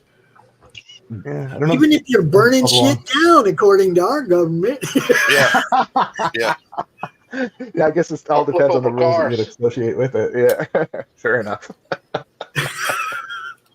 You know, I watched live streaming from that protest. Those guys, according to the citizens that were interviewed, they kept, hey, well read, yes, I'll see you tonight, buddy. They were keeping the neighborhoods safer by their presence. They were cleaning up the neighborhoods they were in that were messy. The businesses that chose to stay open were making money because they were being patronized by those guys. It was. I forget. There was reasons. There was problems. What created a divide is what it did with a lot of businesses. But yeah, I don't remember them cleaning anything up. But I don't know. It's always going to be different people. You know, they're going to show you what they want to show you. It's politics in the end. But yeah, they did everything they could to move those guys around. All right, let me rein this back in because Carrie's got questions. Yes, Carrie, this is Doran's Raquel series. And you may have seen me unbox the proof copy not that long ago of number 2. I'm pretty sure he's working on number 3 right here. Is this a cover, Doran? Yeah, it'll be a cover. I'm going to do a cover for issue 3. But you can't really tell. It's the camera has a bulb effect to it, so that it doesn't quite look like it's distorting the look of it a little bit. But yeah, it'll be a cover for 3. What's up, Bracey? Who cut your hair, man? Hey, who cut your hair, man? Put a worm up his nose here. See this here? This is a worm. Big and 8. Cut off my hair. I cut off my beard. I cut it all off. What happened? I'm gonna go into Cheech and Chong mode right now. Hey, man, who cut your hair, man? Man. I cut it off. Listen, here's. See, I warm up the nose. Bracey doesn't want anyone to know that he's been cast as the live action Hank Hill. Congratulations. Right, so here we go. Like, Tim and Bobby, that's completely inappropriate. Yes, see, there he is. Charcoal in my house. In this home, we have propane and propane products only. There it is. There it is. Doran, do me a favor, man. Yeah. Doran, do me a favor. Drop a link to your stuff in the private chat. So hey guys, I gotta go. Apparently, my wife just yanked out the chain to our overhead fan in the ceiling in the room. So, I've got to go to. I probably got to go to Home Depot and go get a thing. That's what she gets for calling you on Twitter, bro. All right, John. Later, Dylan. We'll see you. All right, later on. Take it easy, man. That's funny, but it's not funny, but it's still funny. Damn it, Bobby. Well, Red is in the chat. What's up? I dig the worm coming out of the nose. That's cool. Nice detail. We'll be on Well-Read Reviews this evening. We're reviewing Philip Diaz's Lost Pages 3. All right, cool. No spoilers. No spoilers. I don't normally do reviews, but you know, Well-Read tosses me softballs, like really good things to review. So it's really easy. Yeah. Thanks, Well-Read. Protect my boy's reputation. Thank you. Yeah. I can't see me ever going out like on some less than stellar project and voicing my concerns about it, because that's the kind of shit that starts fights, and I'm not looking for fights. whitefirecomics.com, Carrie, I think is what the link is to find Doran's. Yeah, I'm trying to get it in there, but it's asking me a whole bunch of stuff. No, go to the go into private the chat. Just put it in the private into chat. the private chat? Oh, yeah. Okay. I'll take it from there. There we go. Looks like the Inhumans. Nice. I'm gonna do something I don't normally do. I'm gonna drop the link to my fine art website. Oh. Ooh.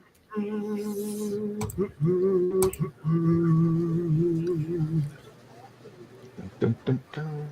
If you want to see some of my paintings and maybe want to buy one, feel free And to for head on those over there. For those of you who haven't seen some of Doc's fine art work, it's quite exquisite. I got to appreciate some of it the last time I was on air with him.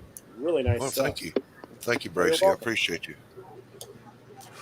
First time I think I've ever heard exquisite on this. Yeah, I went on with Levi's writing partner JD Gunter last night, and it was refreshing because I didn't talk comic books. We talked fine art, and I haven't done that in a couple of years now. So it was kind of a nice change of pace.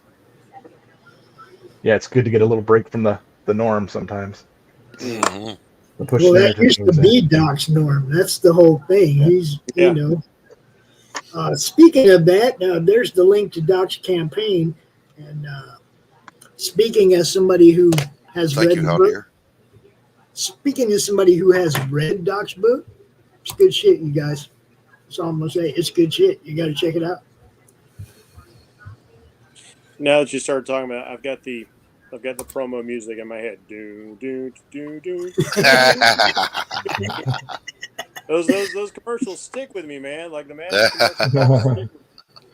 Carrie is drawing the Inhumans right now. Inhumans is the answer. Oh, did Q fall out? No, we lost Levi this time. Still here. Oh. We lost Levi. Levi! I had an itch in my ear, that's why. We've got a Levi down. Levi down. Baby, come back. Any kind of fool could see. Oh. I was wrong. And we just can't live without you. You brought him back, Doc. You serenaded him back.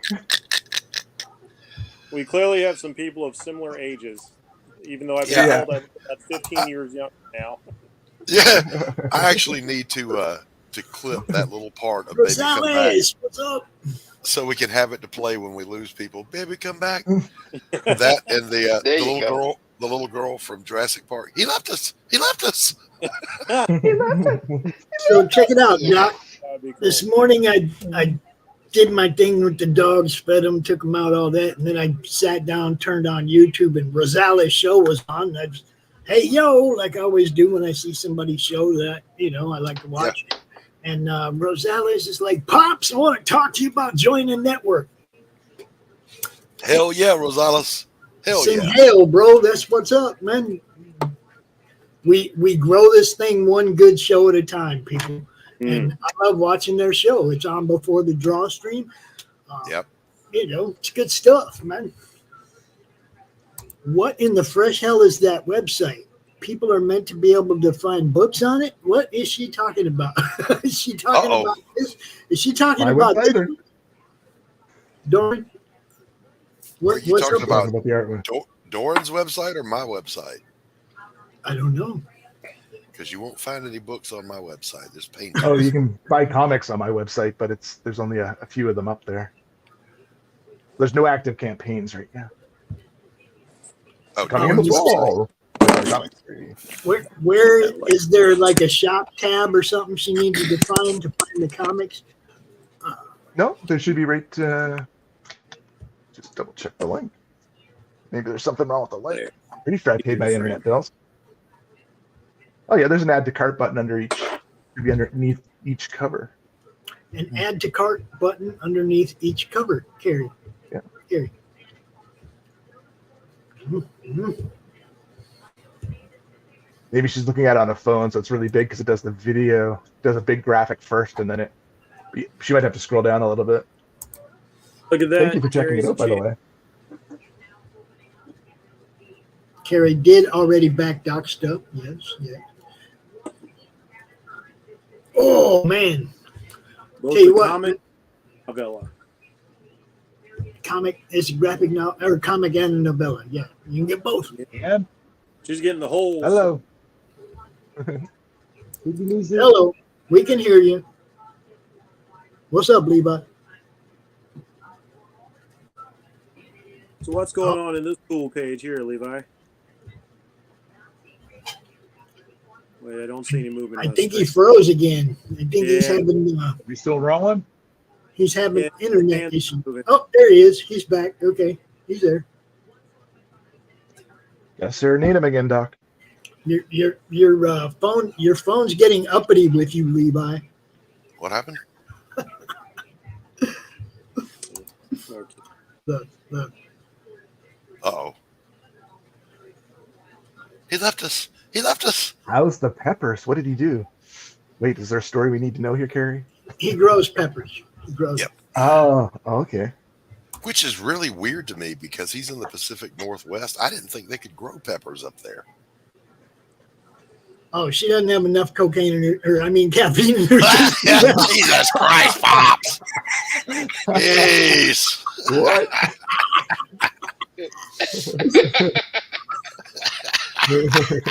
Woo! And Levi is gone again. His phone is just not agreeing with him today. Maybe there's a storm or something. He got hit by Doc's giant raindrops. I'm in the Southeast. Weather doesn't work that way.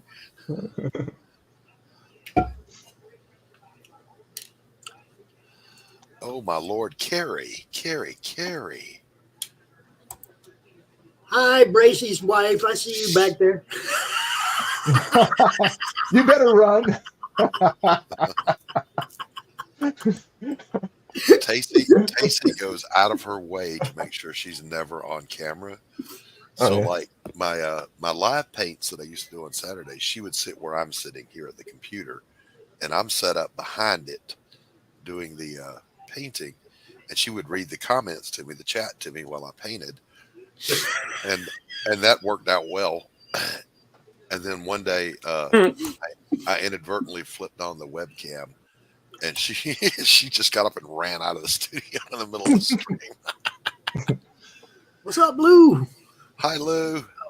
Yeah, we covered that for a few minutes, but I just noticed that dude fell out the race and is like, oh fuck, here we go. I like the way you say that fell out of the race. He just fell. Well, pretty frail. Oh, come on. You want to know what's funny? It's to me, it's reflex now. I can't even get it out of my system. When somebody goes, I'm like, get it out, Joe. Or if somebody jumps on the stairs, I'm like, hey, you okay, Joe? Yeah. We're all going to be there someday, right? But yeah. But it's almost a reflex response. I've seen it. Absolutely. You know what I mean? That's why he had to go because it's now everybody's just going to. Couldn't hide it anymore. Well, I shouldn't say that. I shouldn't say that. I should say the media stopped hiding it for him, telling us not to believe our own eyes. And, well, one of them was saying, a lot of people in the media were being told what questions to ask him for a long period of time before the interviews. For the whole time. That's for a the sign whole time, not for a while. But that's the whole time. Exactly. Hillary Clinton got busted being fed questions before. Oh yeah. True story. Yeah. But now one of those things. They'll say whatever on camera. It doesn't matter if you've got all the video or audio evidence in the world. They just don't care anymore. No, what's ironic about it though? Didn't he ask for that presidential debate? Wasn't he egging Trump on? And I was like, this is going to be good. And I'm like, yeah. I'm not even Canadian. And I'm going, geez. Oh dear. We can't pour maple sauce on that and fix it. No. Yeah, it's Carrie's roasting you, Levi. So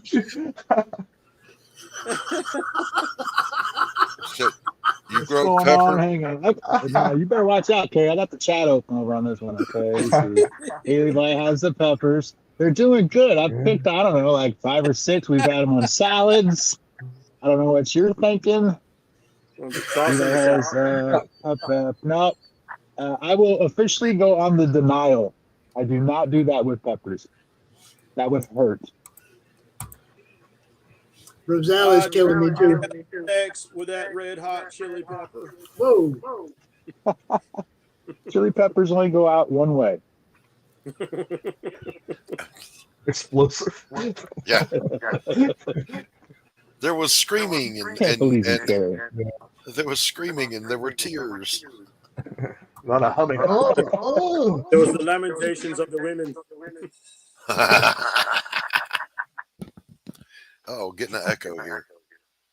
Let me make sure it's not me. I think I have the kind of Talk, people. Talk. No, it's not Q. me. It's Q. Q. Nope. I thought it was a pro. Nope, it's not Q. Is it me? Is it Levi? Yep. It's Levi. Levi, damn it, Bobby. Get him, Bracey. Get him, Bracey. What did you get for it?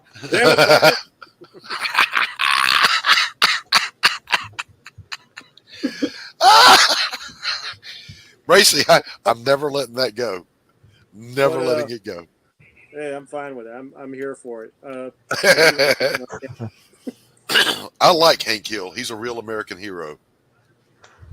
I love it when he told the social worker, how about I tie that long hair on your head to the short hair on your ass and roll you down the street?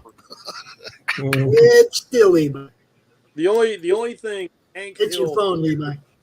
are tears from other men. That's something he will flee from every time. I remember when John Redcorn broke down crying. They're sitting in the pickup, and Hank awkwardly clawed his way out of the vehicle and scrambled. Oh. Whoa. Damn it, Dale. It's 106 degrees. If it gets 1 degree warmer, I'm kicking your ass. Doc, do you call home when you see a clear alert on the highway? I don't leave home anymore without supervision. Died. I just found that out yesterday. Oh, wow. That's terrible. Yeah, the guy who voiced Dale on King of the Hill was dead. They did a wellness check. People who knew him hadn't heard from him in a while, and they found his body in the tub with the water running, but he hadn't put the plug in the drain, so the water was just continuously running down the drain. And he'd been there a while because his body was in a bad state. Oh, that's awful. What a shame. I like it. Like at least 3 people from that show are gone now. Tom Petty, I can't remember the actress who played Luann. And Brittany Murphy. I played Dale Gribble. Yeah. Was that Brittany Murphy? Yes, Brittany Murphy. Yeah. Thank you. Oh, I really liked her. She was a good actress. What's up, Figure Fight Club? What's happening? Singer too. What's that? I enjoyed her singing in Happy Feet quite a bit, and there was that kind of Joan Jett-esque movie that she did with a couple of other actresses. Yeah, and she was. I think her first movie was Clueless. And yes. I remember seeing that and thinking, okay, that girl is going to go places because she can act. I mean, she was totally convincing in that role. She was absolutely adorable. Then the next thing I saw her in was damn Sin City. Oh, really? She was in Sin City? Okay. Yeah, I can't remember if I saw her in that first or if I saw her in 8 Mile first as Eminem's hoe of a girlfriend. Well, seeing as how I would never watch anything with Eminem or about Eminem, I'll have to defer to your knowledge on that. That end was brilliant. I just like, wow. I didn't see that coming. It's like a lot of people. There's a lot of celebrities I cannot abide, but you got to be pretty extra heinous for me just to quit, like your art at least. I can still support the art for a lot of artists, but there are some people who have definitely crossed my boundary, and I was just like, nah, I can't do it anymore. Yep. Now, I'm going to tell you guys why Joe really resigned today. I'm going to tell you why he's stepping down. He got a call from Hillary. She said, I got this. I'll take it from here. She said, I'm sorry. She said, I'm sorry to to hear about your impending suicide.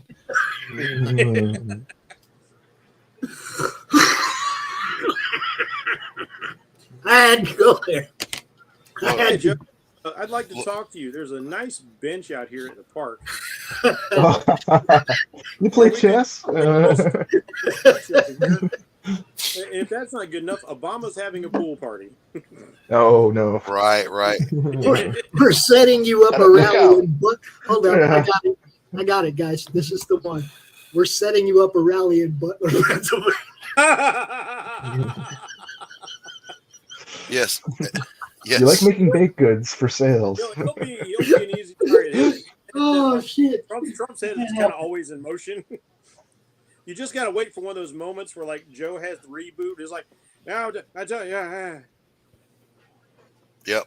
he does that weird, creepy stare for a minute. It's like, He reminds me of a Muppet every time he does that. Yeah, you know, there's nothing. I've said this before. There's nothing funny about dementia. No. The only solace I give myself is Joe Biden was an asshole when he was lucid. Yeah, I mean, like the guy has been a complete. He's had a good run. Entire time in Yeah, office. he's been doing it. But even so, as soon as he started losing his faculties, I was like, okay, man, like this is just elder abuse. All right, pick somebody else. They're just using him. Yeah. Of course. Hell, Obama said during the Obama years, he said, Joe never met a gaffe he didn't like, and if there's a way to screw up a speech, Joe would find it. Yeah, he said, what was if there's a way to fuck it up, Joe will do it. Yeah. So He wasn't wrong. He wasn't Look wrong. around. I mean, the guy's But career. you know, has if you been go back based and you off of- look at when he was young, he's been caught lying about. Oh yeah. things. Yeah, he's been caught several times, like lying, plagiarizing, openly racist. Yep. But Openly they racist. They want to go off about Trump's like, oh, Trump said grab him in the pussy like 12 years ago. Yeah. Joe was dropping M-bombs like he was Snoop Dogg. Yeah, for and it's believe all, his career, but and it's forgive believe all all that. women. It's believe all women except Tara Reid. And people Right. go, who? Who? Go look her up. He was doing it for like 50 years, wasn't he? Like a politician. He was like around for a long time. Yeah, At least He's been around for a long time. he's never worked a day in his life. The only thing he got done was the 91 crime bill, which just imprisoned a whole bunch of black people and poor people for weed. So many black people. Yep. I mean, like, and no wonder he picked Kamala as his running mate because she did the same bloody She thing. did the same thing. Yep. It was like, And all for right. people that don't know, she's Indian. She's not black. This- Yeah, half Jamaican, half Indian. Yeah. Isn't she somehow related to Canada as well, like her husband or something? Well, here's my question, and this is a legit question. Not like Trudeau's any better. Was she born in America? On American soil? Because if not, she's ineligible. Right. Well, I don't think she could be VP. I if could not. say something about a former president, but that's pretty well tread. Yep. I'm gonna go get Why me some did- coffee. Why does it take 8 months to produce your birth certificate? It should just be right there. Why are your college transcripts sealed? Yeah, I could go get mine today. Yep. I guess we now know, unlike the movies, we know exactly how long it takes to forge documents that were past all scrutiny.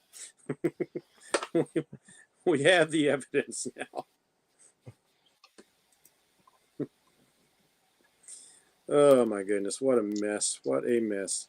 It is a mess. Like yeah, I'm up here in Canada going, dang. The only This the is the only best soul- you got. the Either only way. soul I have is as a Christian, I believe God is on the throne, and it's all His to work out, and He'll work it out.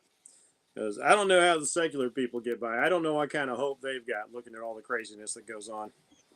Right? Yeah, I take comfort in knowing God didn't wake up surprised by anything today. Yeah. Because he never went to sleep, baby. Oh my goodness. But here we are. This is what we got to deal with. So Yep. We turn to our art and our comics and all the things we love. Creating, because these are worlds we can actually control. All right. She was born in Oakland. So they make some law that says you can't do that. No more creativity. Hey man, don't give 1984 more ideas. Yeah. Yeah, the last few decades, they've looked at the book 1984 as a user's manual instead of a cautionary tale. One of my favorite reactionary T-shirts I've seen so far is one says like a make 1984 fiction again. Right? Oh. I was like, that one went hard. There's that line where Winston is being reprogrammed, and he says, "How can I deny what I see with my own eyes? 2 + 2 = 4." He goes, "Sometimes it is 3, sometimes it is 5, sometimes it is both. It's not easy to become sane." Don't There believe your own are eyes. 4 lights. Yeah. Don't believe your own eyes, boys and girls. Believe what they tell you. Yeah. If you did that, you'd believe magicians actually do create magic. That just makes me think that Common Core math must have been based on 1984. Right. Well, 2 + 2 can equal 5 if you can explain it properly. Yeah, I was keeping a list for a while during the Obama administration of all the things that the left claimed were racist. And when it got to 4, too big. when it got 4 pages long and things like gravity and pavement and heat and air conditioning, I mean, it would be shorter to make a list of things that aren't racist, wouldn't it? At this point, pretty much. Crazy stuff. But that was the beginning of the new speak that Big Brother tried to ram down our necks, and then it became this is my favorite stupid thing, and this one came from a white girl. She was posting her little TikTok, right? And she was complaining that jobs don't allow for time blindness for those of us who are time impaired. It was like, bitch, alarm clocks are a thing. Yeah. You've got a clock on your phone. Yeah. You can put on a watch. There's no reason. I actually responded to that, and I told her, I said, boot camp will cure that for you. Whoa, straight up. Get yourself a rooster. I remember boot camp, man. That dude walked into across boot camp, but this is what our DIs were always telling us: is they're threatening us with a lot of front back go or something else, or some time in the pit getting smoked. Like, you have 2.5 seconds to get your sorry butts up those stairs and get dressed and ready. And like, hold up. I've been worked out enough. I remember. You know how we used to get woke up in boot camp? That company commander would sneak into the fucking barracks all quiet and shit, pick up one of the metal garbage cans and launch that motherfucker into the picnic tables in between the rows. Bam, bam, bam, bam, bam, bam. That's how we got woke up every day. Fuck that. That was some shit. Keith's going up. Look at this, Keith. Welcome back, John. Hey, thanks for having me. Did you get it sorted out? Yeah, it wasn't even a big deal. It was just the chain fell off the link. It didn't fall off the inside. Yay. That's good. Good, simple fix. So I decided I'll stay inside and have myself a cup of soup. Nice. Yeah, I know, Kerry. That spectrum gets wider every day. Time blindness is ADHD. You might be onto something, because I got that, and it wasn't until I hit my middle years here that I actually started being on time all the time. I used to be. You started giving a shit? But it wasn't that there was time blindness. It's like the problem with having the ADD is you're so easily distracted. You're like, okay, I'm going to go, but then it's like squirrel, and so you pay attention to this thing, and the next thing you know, 15 minutes have lapsed. Crap, I'm going to be late. I don't know. I got so used to strawberry milk is vegan. I got so used to getting up early in the military that I still do it to this day. We're up at I don't know, 4:45, between 4:45 and 5:30 every morning. And to me, that is the best time of the day. It's quiet. It's peaceful. The world is still asleep. You know, the coffee tastes amazing. It's just great time. There's definitely if I something to sleep be till said- sunrise, I feel guilty. Oh, really? Definitely something to be Never said. been an early. Really early like that, you find that you can get a lot accomplished. And then when you get stuff done and the day starts coming on, you feel like, oh, it should be late, and it's like, oh no, it's not even Right on, noon yet. Fight Club. Still so much more day to go. Yep. Have you ever melted? Yeah, but Right. the only problem with that is around like 5 p.m. you feel like you're gonna die. You go to sleep so Yeah. early. Yeah. See, I get a lot done late at night. I'm like, dang, once 10 o'clock hits, it's like, it's go time almost. Sitting here I trying to used night figure out out. what the sleep shit is you guys are talking about. I used to be like that, but I'm finding now that I'm kind of cashing out around 1 o'clock, and I start like I'm trying to work, but then I start slowing down. I'm realizing I'm not even drawing anymore. I'm just kind of playing it. It's like, okay, I'm just gonna go to sleep.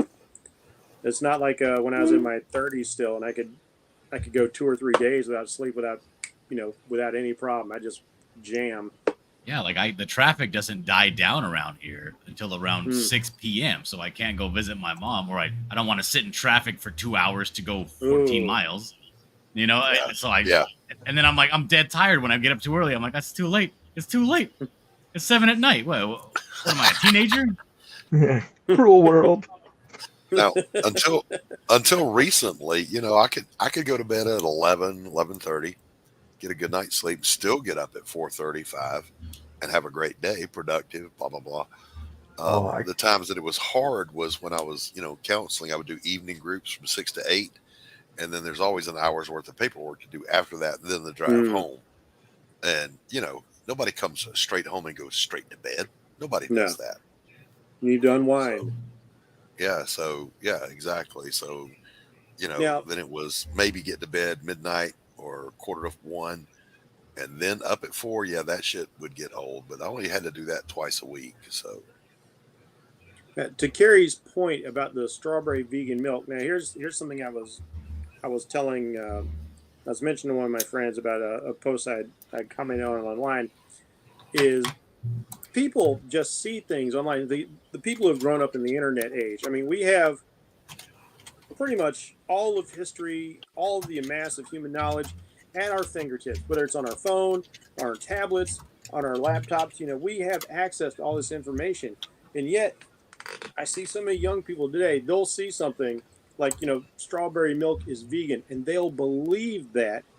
And yet, they don't think to go past this one thing, this one blurb, this one sentence, this one little TikTok, and critically think for a moment, well, where does milk come from? Oh, It comes from cows or goats or some other animal like that. They don't, like you've got all the information. Everything you need is there. Yeah. But you don't dive past the surface. So it's pretty crazy, like that people will legitimately believe that. Like I think one of the TikToks I saw is some guy was saying like, why is nobody talking about that there's an earthquake that would literally split the continental United States in two? It was like, no, if there's a big fault line there, sure, it would cause a lot of destruction, but it's not actually going to part the continent, and create a new waterway right through North America.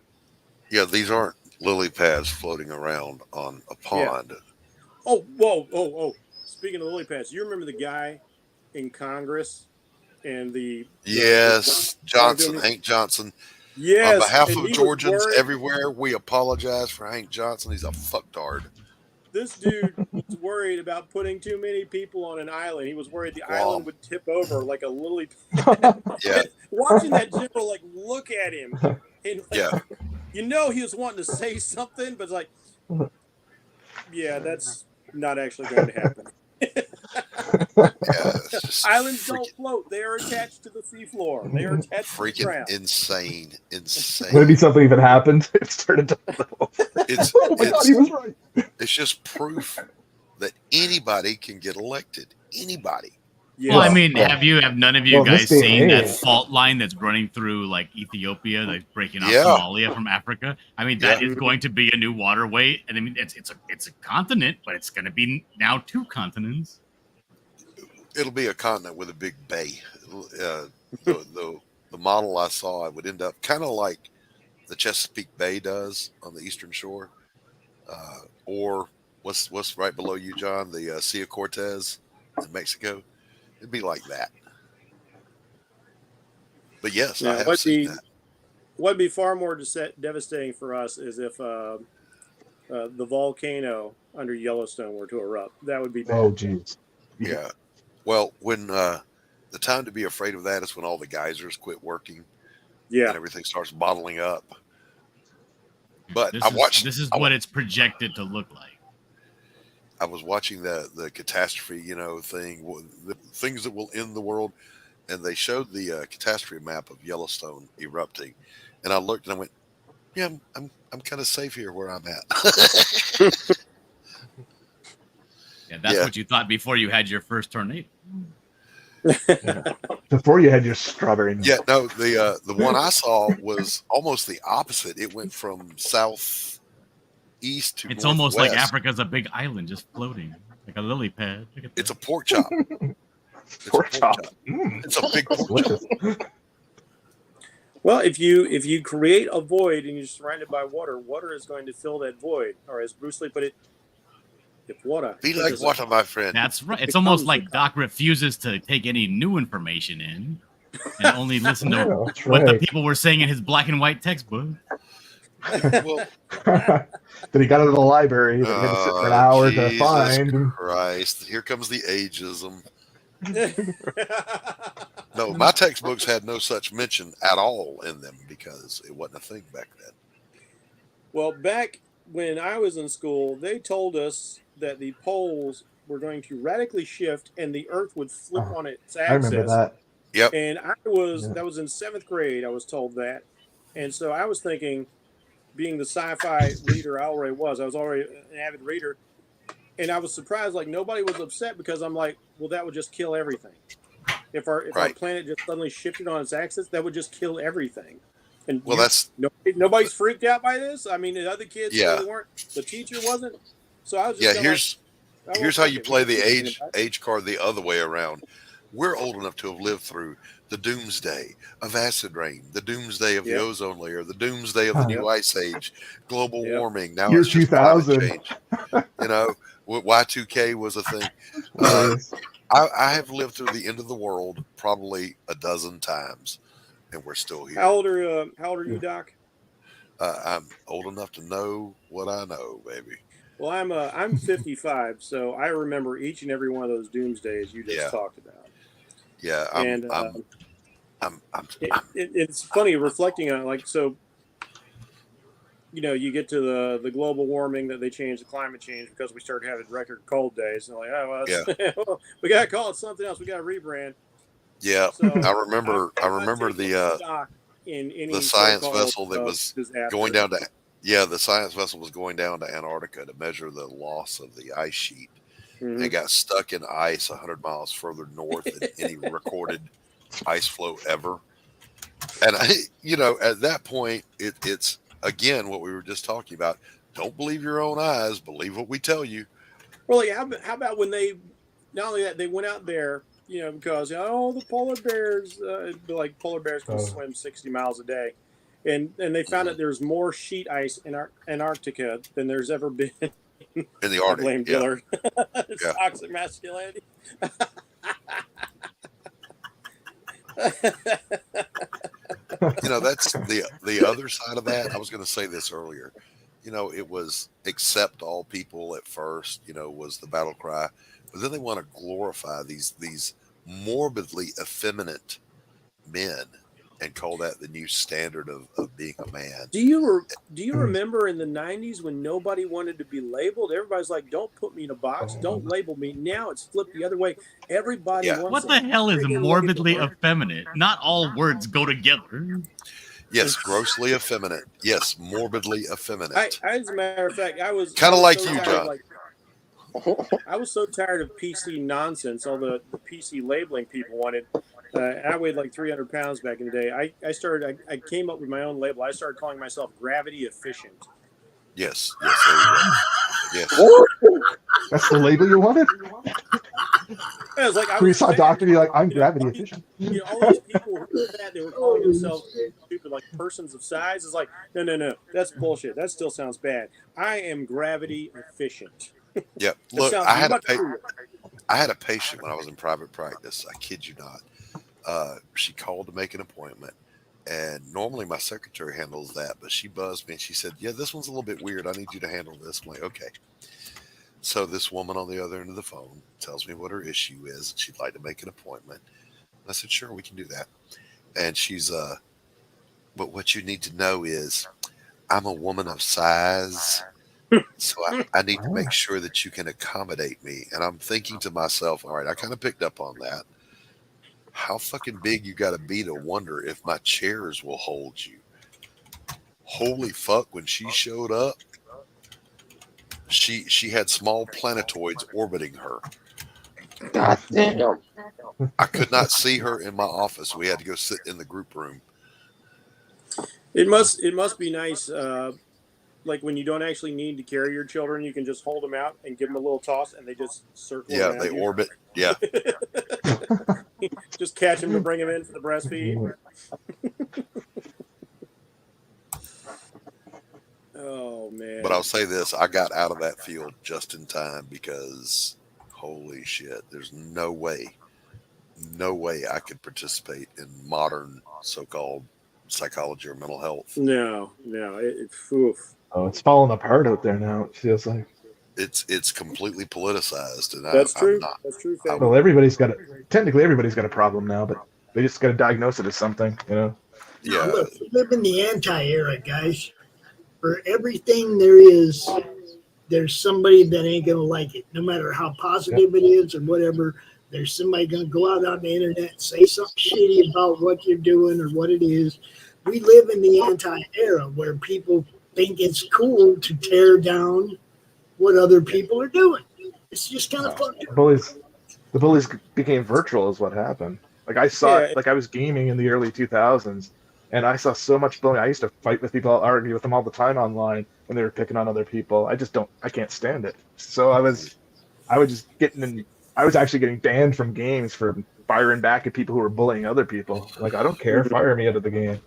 Yeah, that is. Mike Tyson said it. You know, there's a whole generation of people that shoot off at the mouth without realizing they might get punched in the face. Yeah. Without knowing what they say, keyboard brave, right? Yep. I think what he said was like they don't know what it's like to get punched in the face. Yeah. That's the problem, probably. You know better. You gauge whether or not you should say something when you're directly in front of somebody or not. Yeah. I got a couple foster brothers who will punch you in the face over, anything if you're pissed them off. Yeah. Yeah, I mean, we grew up in a time when slinging fists was a perfectly acceptable way of settling issues. And respect was something that actually mattered. Yes, that's just it. That's what causes the like. If my one foster brother Tim, you disrespect him. He does not like it. He'll put you straight, and if you keep going, he's not. He'll put you straight for sure. A legal okay for a physical altercation used to be the use of so-called fighting words. Like if somebody insulted your wife, it was completely socially acceptable to slug that guy right in his teeth. Where I live, if you say, "I'm going to kick your ass," those are fighting words, and you are free to throw the first punch. It's better. It's better. I'm not going to wait. Yeah, I'm not going to wait around for the guy to throw the first punch. What the hell is that? No. Yeah. What if the guy is faster than me? They hits me in the nose. Oh, I'm hurt. I'm blinded by tears, and he just clobbers me after that. Mm-hmm. Yeah. Then you're slow. You got what you deserve when your eyes water. Man's eyes don't water. Your fucking eyes straight. Anybody can be sucker punched. Yeah. But Oh yeah. You know, Yeah. I'm not gonna wait around for it. All I can tell you is if I see it coming, I'm gonna do my best to break it. Yeah. I had a Just I had circle. a Let's just circle away. My dad was a boxer. All you gotta do is circle away from the power. Right? That's all it is. two of my buddies were at my house and they got into it. And I'll never forget one of them said, "You touch my shit again and I'll break your fingers." And I guess he thought that was okay to say. My other friend promptly knocked him the fuck out. And I'm like, holy shit. It's been so specific. You know, it's like, you know, if you touch my shit again, I'm going to wallop you. It's like, okay. But you're like, you know, breaking somebody's finger is a step beyond. So, well, yeah. When little dude came to his senses there, my buddy just told him, he goes, if you threaten me with physical violence, I'm not going to respond with a threat. I'm going to beat the fuck out of you. Yeah. Know this. Learn It's something. go time. Yeah. One of the funniest stories. I tend to take it at face value. You know? Yeah, my foster brother Tim told me a story once. And I like he could knock people out. Like he's gifted to literally knock him out, and he's native. So he had a friend who was black when he was young, and there was these kids who used to was bullying his friend. So he went up and punched him, knocked him out with one punch. The kid had his bike with him. He put his bike in the middle of the street, then threw the kid on top of the bike and walked away to make it look like he got knocked out in the street, like he fell over or something. That's pretty funny. That's what I grew up with. The world of FAFO. Fuck around and find out. Yep. That kind of reminds me of a Chris Rock bit where you're talking about boxers. It's like, black people fight better than white people. Puerto Ricans fight better than black people. And for every Manny Pacquiao out there, there's a Native American waiting to kick his ass. Yeah, everybody says that until one of those drunken Irishmen shows up and whoops everybody. Yeah. Or them little tiny Chinamen. I got a good story about that. My uncle was in the Navy, and one of the guys on the ship, I believe he said he was the cook, little Filipino dude. Yep. Don't fuck with Filipinos either. Well, he's my uncle's a pretty big dude, right? And he would always kind of mess around with him because the guy was so much smaller. He's like, oh, you watch out, Brown. One day I teach you, Brown. You stop playing. He's like, oh yeah, you know, whatever, like noogie, that kind of thing. Just guys in the military giving each other like shit, that kind of thing. Well, they were on leave. I don't remember what port they were on leave one day, and all of a sudden there's a bunch of people running, and there's something going on. So he, of course, runs to see what's going on. And apparently there had been some sort of altercation, and when it breaks up, when he can see who it is, his little Filipino shipmate is standing over two guys who are laid out, one who's clutching a broken arm. He spots my uncle and says, see, Brown, I told you, one day I show you. That just wrecked those two guys. Yeah, little Filipino dudes are crazy. I know that. Hey, you know, you just don't know what somebody's got in the tank until you mix You it don't up. know. Yeah. That's too late. For sure. I do want to thank. I want to thank the NBC network for not preempting the Brickyard to talk about Biden all fucking day. Good job. Thumbs up. I'd rather see racing. It's like, you know, who cares? Like we did, like how, you know, I think everybody knew it was going to happen the way it was going, right? You know what I mean? Like if he didn't, he was going to come across as a pretty egotistical friggin' tyrant. Dude. Yeah, he just wasn't in reality of where he's at. Jill has clearly enjoyed the perks, and Hunter doesn't want to end up in an actual trial somewhere. So like they were begging Dad, like, Daddy, don't get out of the race. You know, stay in. Yeah, you know Hunter's smoking now. As soon as you see I've been waiting for like the health crisis to come. I was like, oh, I got COVID. It's like, Hold up. Amazing how soon that came after the shots. Does anybody know where Hunter is right now? White House. Because I bet you his ass was on a plane last night to somewhere with no extradition laws. if he wasn't, Hillary might be the one to call. Maybe you can use her email server.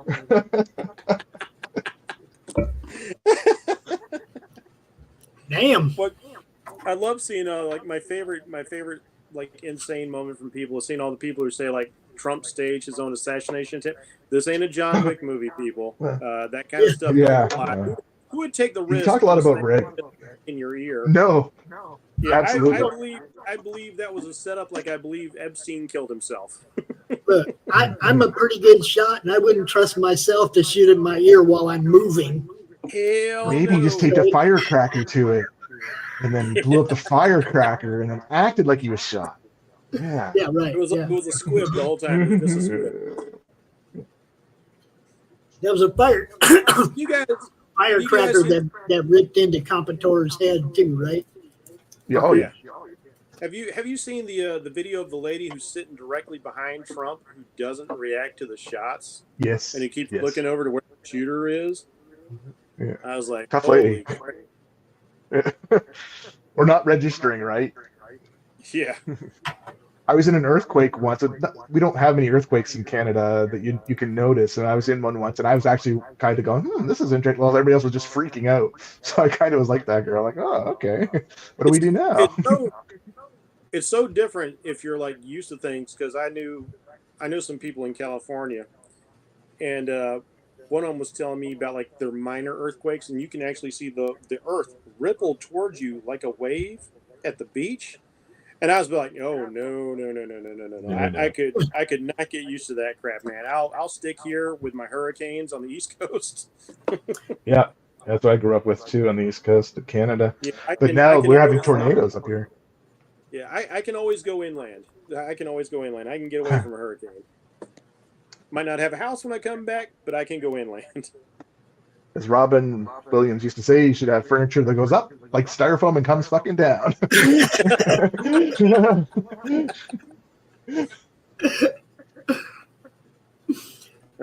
tell you what, I felt the earthquake that was in Southern California. I lived in Phoenix, and we were on the second tee at Glen Lakes Golf Course, and you could feel, just like you said, the ground roll. But this is the way I can describe it, and it's perfect. Imagine if you're sitting in a canoe, and way over there a boat went by, and by the time the wake got to you, it's just a very slight roll. That's what it fucking felt like, and it was like 400 or 500 miles away.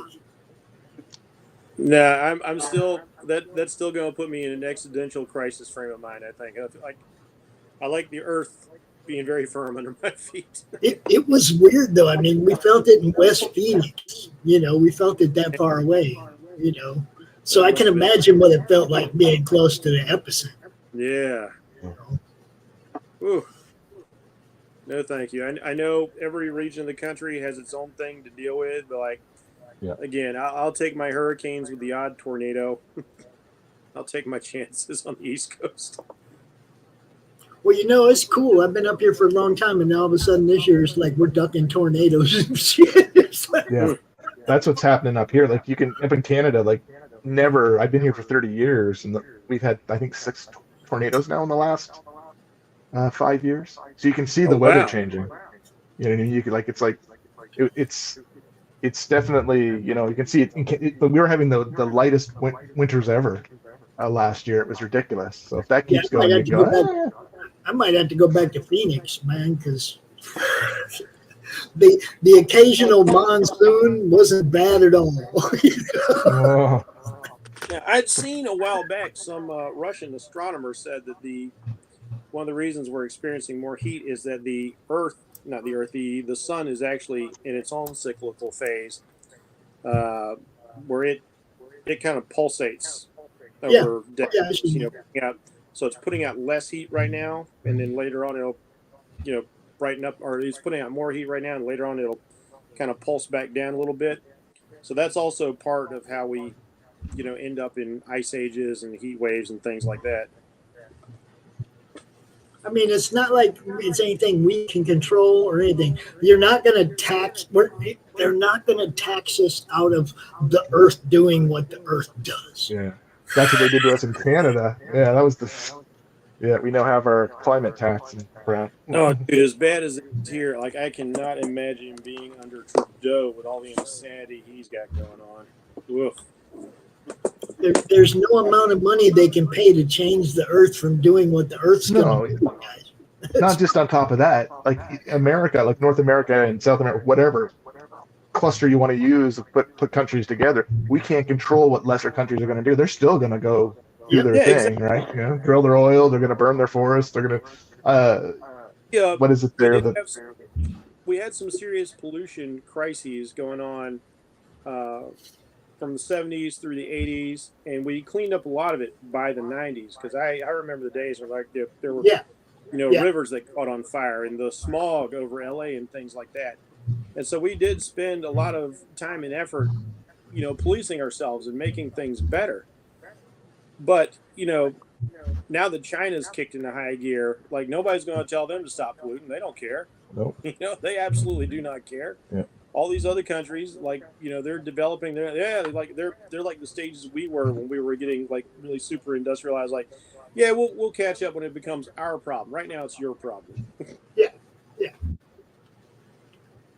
And that's kind of how everybody is. Like once it starts affecting you, and it's like, oh, like one of my the ironic thing to see is like all these celebrities who've been all for cancel culture until finally cancel culture caught up with them. Like Sarah Silverman's like, oh, cancel culture is not cool. It was like, you tried to cancel somebody from a comedy store that you know well, and he called you out on Twitter that you just threw him under the bus. Yep. Oh, now it's not cool that it's come back in your face. Like, oh, that's terrible. Why did we ever do this? Like, yeah, why did you ever do that? See, cancel culture is a shitty thing. You will never hear me come out here and say, don't buy that guy's book. You might not see me promote that guy's book, but you will never hear me telling people they shouldn't back somebody. I'm not going to take food off your table. I'm not going to help put any on if you're a dick, but I ain't going to take none off. Absolutely. Let the market determine somebody's exactly. I'm not going to be the guy, like you said, to try and take away somebody's livelihood. I just don't talk about people. Levi guy, because this obviously sucks. I mean, look at that. That's terrible. Oh, I mean, who are they showing, man? Who are they showing? The layout, the penmanship, it's all terrible, man. You need to start over. Dang it! That's wrong. Dang it, Bobby. The perspective went that way. Shit. Yeah. Oh, that's the worst feeling in the world when you realize. Yeah. Oh. Damn, horizon line. Yeah, there's nothing worse than like getting really deep into a page, especially when it's not so bad since I've been doing digital for about 13, 15 years, but like working like that, and you realize like, oh shit, it's too much to erase, or like I've been inking, now I've got to like tape down a piece of paper, or I got to lay out a bunch of whiteouts, something. I got to do a big correction. That sucks. Yeah, I hate that. What's going on in this page, Levi? It looks very interesting. You got like an enormous amount of detail, which I respect. I love detailed artists. Well, this is Chapter 5 for Galaxy Memorial Park, and this is Pop Rivet and Professor Litmus in the park playing chess. So Professor Litmus? I love that name. I love that name, the Litmus test. Litmus test, yeah. Right. And Pop Rivet. Oh, man. So what has happened? So the park is Arlington Cemetery for superheroes. So if you're buried here as a superhero, one of the main things you want is for your loved ones to be able to visit your grave or your monument without worry of, the bad guys showing up. Right. So the park has what we call the Watchman protocols. So it kind of knows you by, the park just senses like your intent. So bad things can't happen inside the park. If you come in with evil intent to do, spray paint this guy's monument or whatever, it just won't let you do it. So in the story, something has happened. So you have a backstory where you tell all these stories of all these heroes of the past. And then the main story deals with the fact that in the first book, the protocols were broken. And at the Memorial Day event, the event was attacked by a supervillain. So these two are sitting here kind of discussing over a game of space checkers, what exactly happened to the protocol. Okay, I got a question for all of you. Okay. Why does a character have a backstory but not a front story? Because the past is behind you. Right, but why don't they call the present the front story? Because we should be time travel. Yeah. It's a temporal anomaly. I know. We're deeper into their life story than their conception. How's that? I will say, really dig the They're idea not conscious of it. I dig the idea of a superhero cemetery like that. I don't think I've ever seen anybody do anything like that before. That's really cool. That's Yeah. a nice piece of world. It's good stuff. As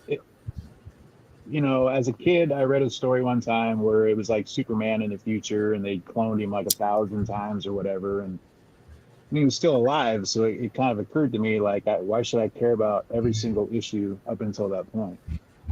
Superman obviously survives.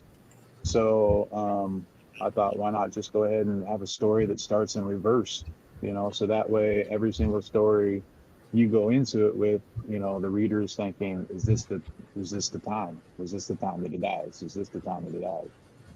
So that way you're always, feeling for the character.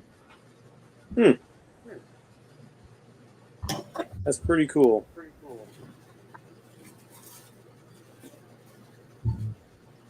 Are you drawing on a Blue Line Pro comic paper, or what are you using there? I can see you got the... Yeah, we're using Strathmore.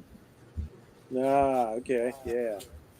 Yep. Yeah, I used to use Blue Line was my comic book paper of choice back in the day.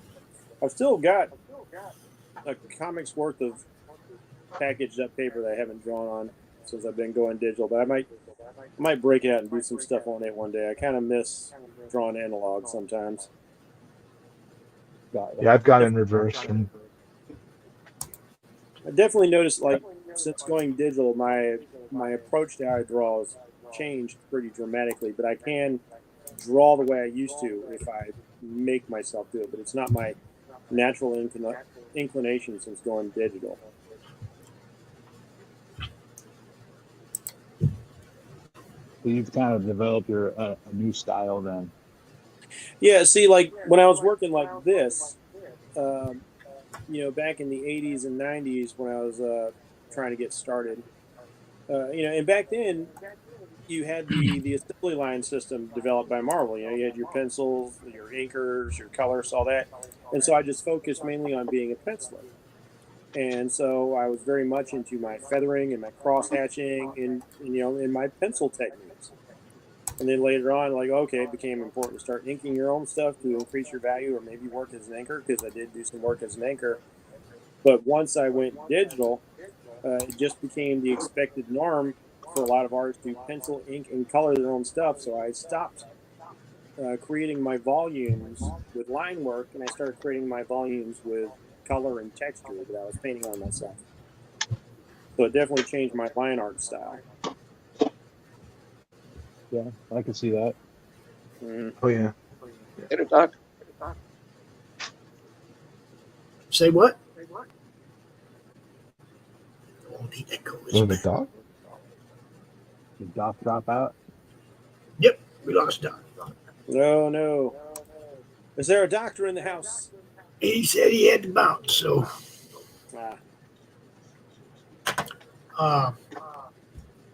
Dorian, tell everybody a little bit about Raquel.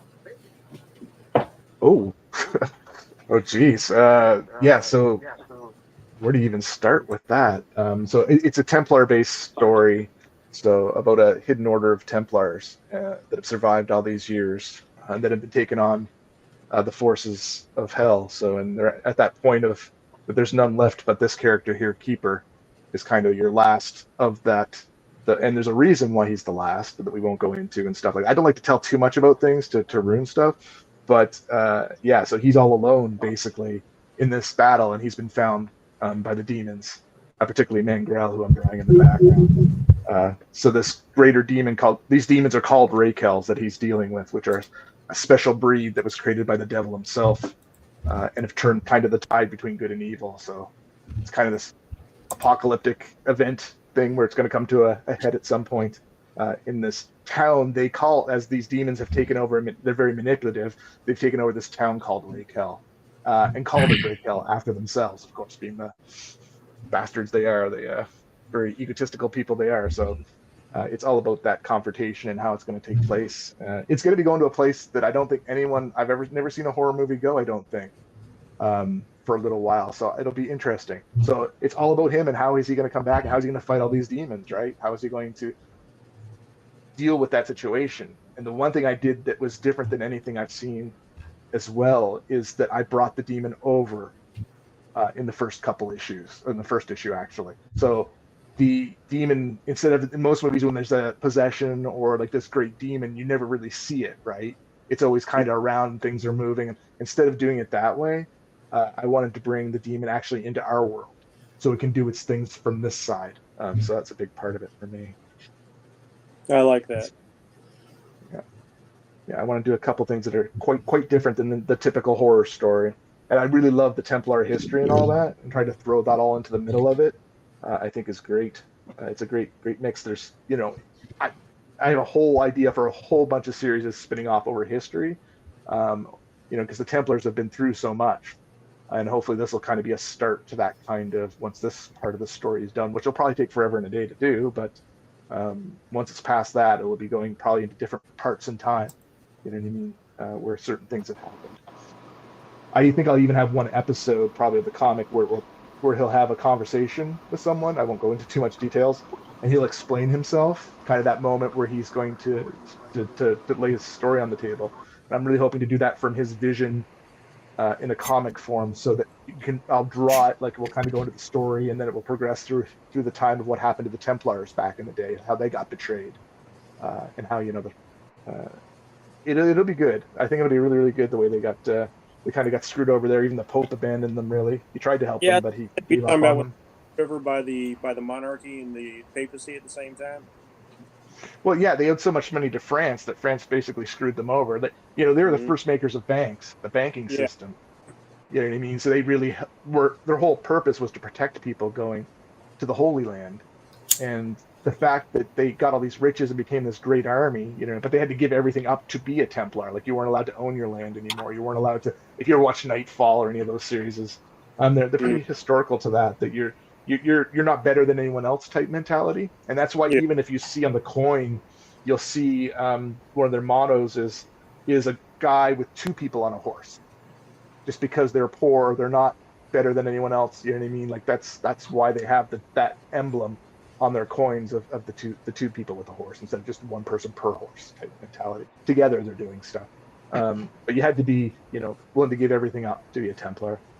So this is all about that, and how I'm hoping to throw all the demon stuff into the middle of it all, and how the demons caused their downfall, not just that it was because of this one corrupt king who kind of knew he couldn't pay them back, right? So he had to screw them over. It was the only way for it to work. But I'm going to go down how they got into Canada or North America, in fictional terms, of course. I don't know. Does anybody watch The Curse of Oak Island at all? Anyone ever hear that show? I know about Oak Island, yeah. They kind of try and say that Templars have been in Nova Scotia for a long time, where I grew up. They're saying that they came over after they fled. Then they came over from Scotland. Is some of the thought about this hidden, like, Oak Island's a pretty cool thing. Like, there's these giant friggin' cave. Like, they dug these giant holes into the ground to hide something. So what were they hiding, right? And why were they hiding it? I remember reading about that in the early 80s.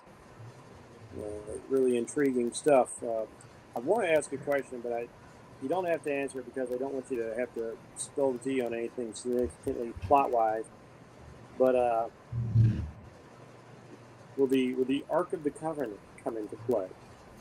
You can abstain if you believe that there are some people who believe the Templars still know the location. Yeah, well, that's just a lot of historical relics or fictional relics are going to come into play in this story.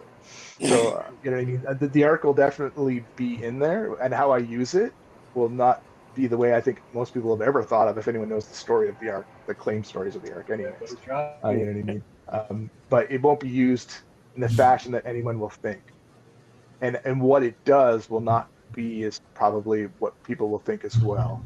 I've actually in issue 2 kind of introduced something that's related to it that nobody knows it's related. So yeah, and then you know I'll probably have the Grail in there, and I think I'll have the spear.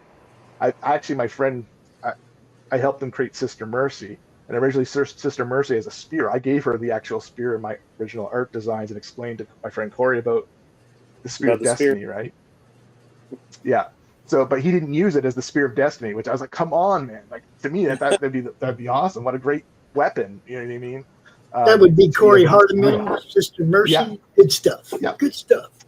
Yep. So, yeah, because originally she had machine. It's kind of funny the story back to Sister Mercy and the character design of her, because I did the very first, as far as I know, piece of art ever of her, and I gave her that spear because he had the person who drew her, Jasmine, was his friend who was an artist. He drew her like with machine guns and stuff, and then Corey didn't want her to have machine guns. In his reality, he didn't want there to be in his kind of apocalyptic world of kind of Mad Max world. There's no guns. He didn't want. It was just too easy of a note to kill someone, right?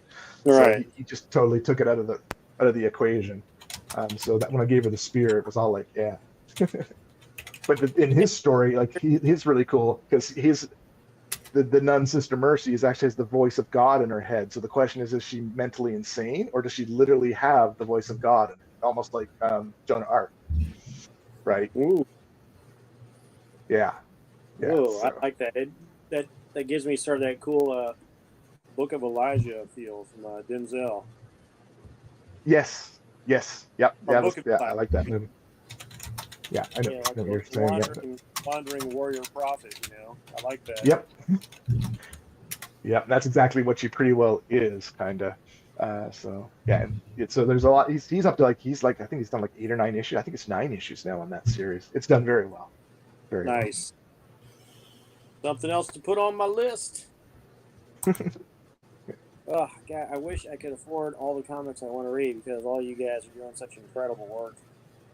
And like the Ray Kell story, I was on one of these streams with you a while back, and I was first introduced to that, and I was immediately captivated by the story you had of like a town that was damned versus a person. I was like, man, that's an intriguing idea. Hello? Dig that. Yeah.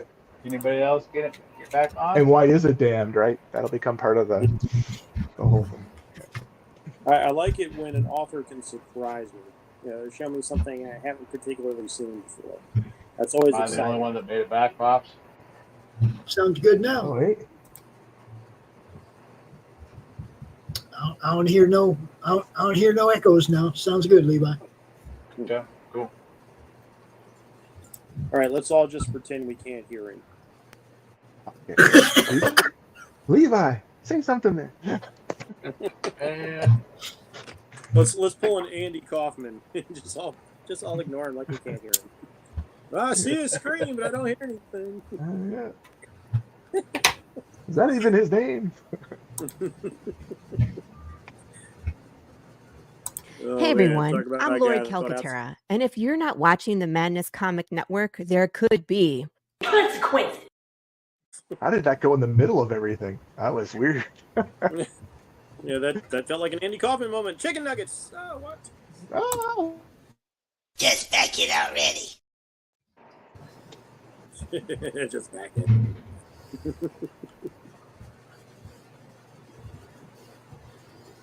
How dare you! I dare. I dare. I do dare. I do dare. It is my favorite part of the show now. I'm gonna jam my thumb in its butthole, man. This should really piss it off. Oh yeah, that pissed it off. I gotta be careful. This guy rules! Gonna shove me thumb right up his butt. Yeah. Oh, Gone too early from this earth. yeah, for real. I miss that guy. His kids are pretty cool. I watch them online from time to time, still doing their thing at Australia Zoo. But like nobody's got that Steve energy.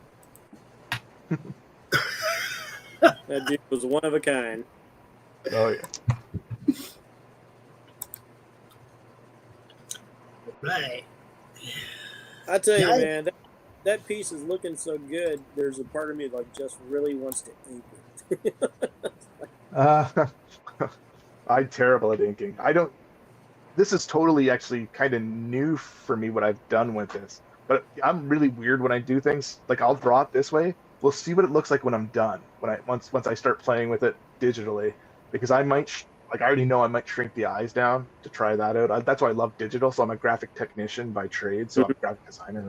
So I know how to manipulate graphics. So I might try shrinking the eyes. So I do them big so they can be shrunk down, because the character kind of has that in the story. And the nose, I might shrink the nostrils. But anyways, yeah, what I've done different with this one is I started using one of those. I'm using a mechanical pencil now, but it didn't start with a mechanical pencil. It started with one of those. I don't have it here. One of those bigger, thicker ones. I don't even know what they're called. The ones that Rich used to use all the time. I never used them, but so it gave me all these nice tones. But I'm just building it up over time, and then playing with it. I erase a lot. I probably erase more than most people do. I'm assuming. Yeah. I noticed you erasing a few times. I couldn't tell. Are you using a kneaded eraser? That was always one of my favorite tools. No, I've got 4 of them upstairs. I've always used one of these little. Oh, the name's gone. Pencil? Something like that. It's like this little tiny thin. These things, I've loved these for like 20 years now. I've been using this thing, and if I run out of this one's almost gone. There was a while you couldn't get these anymore. I was so sad. And eventually I found them in an art store, and I'm like, yes, I had kept the canister. I could have sworn I saw one of you guys using an electric eraser a moment ago. A while back. Was anybody using an electric eraser? I didn't even know they existed. Yeah, it looked large. Where's your eraser, Keith? Where's your vibrating eraser? You know. Is that what that sound was earlier you were bugging them about?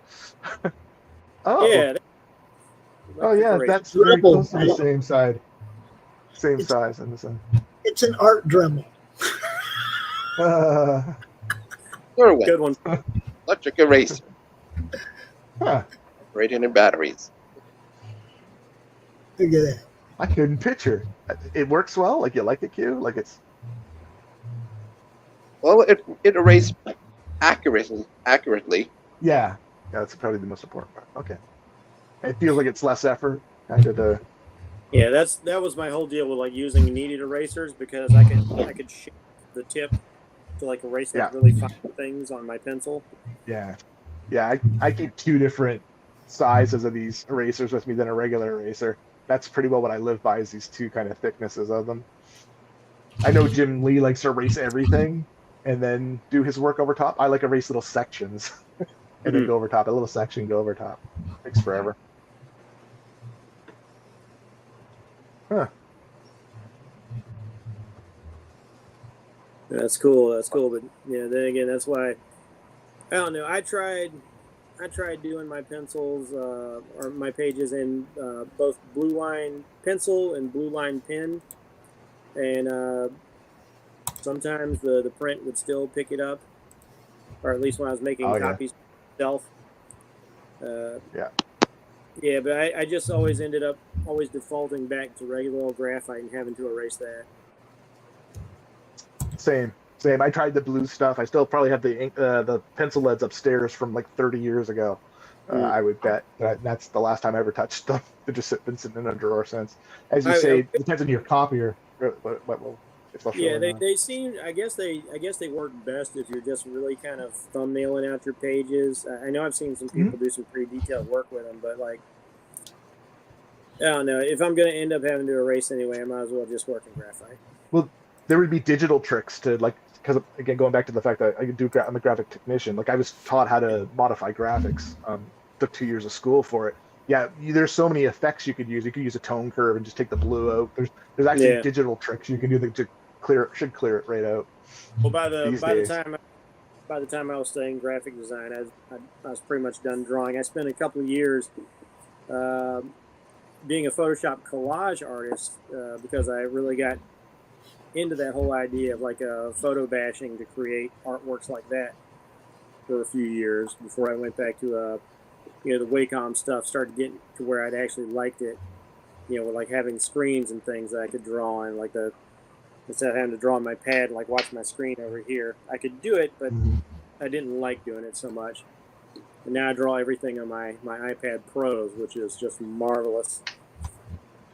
Yeah, everybody seems to love them. I haven't tried one yet. I've still got what's called a Huey on here.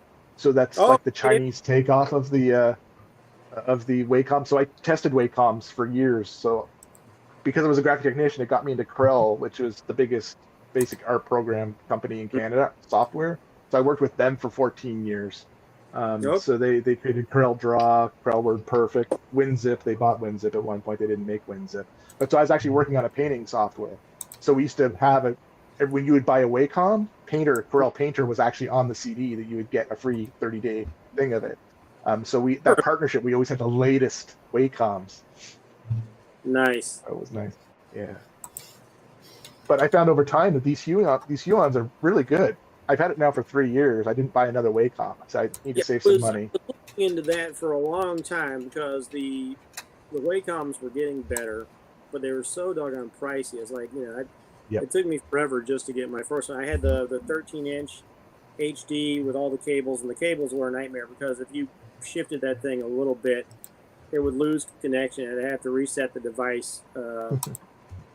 Real pain in the ass. I love drawing on it, but one of the things I like that other artists I found don't like is I like the Apple Pencil.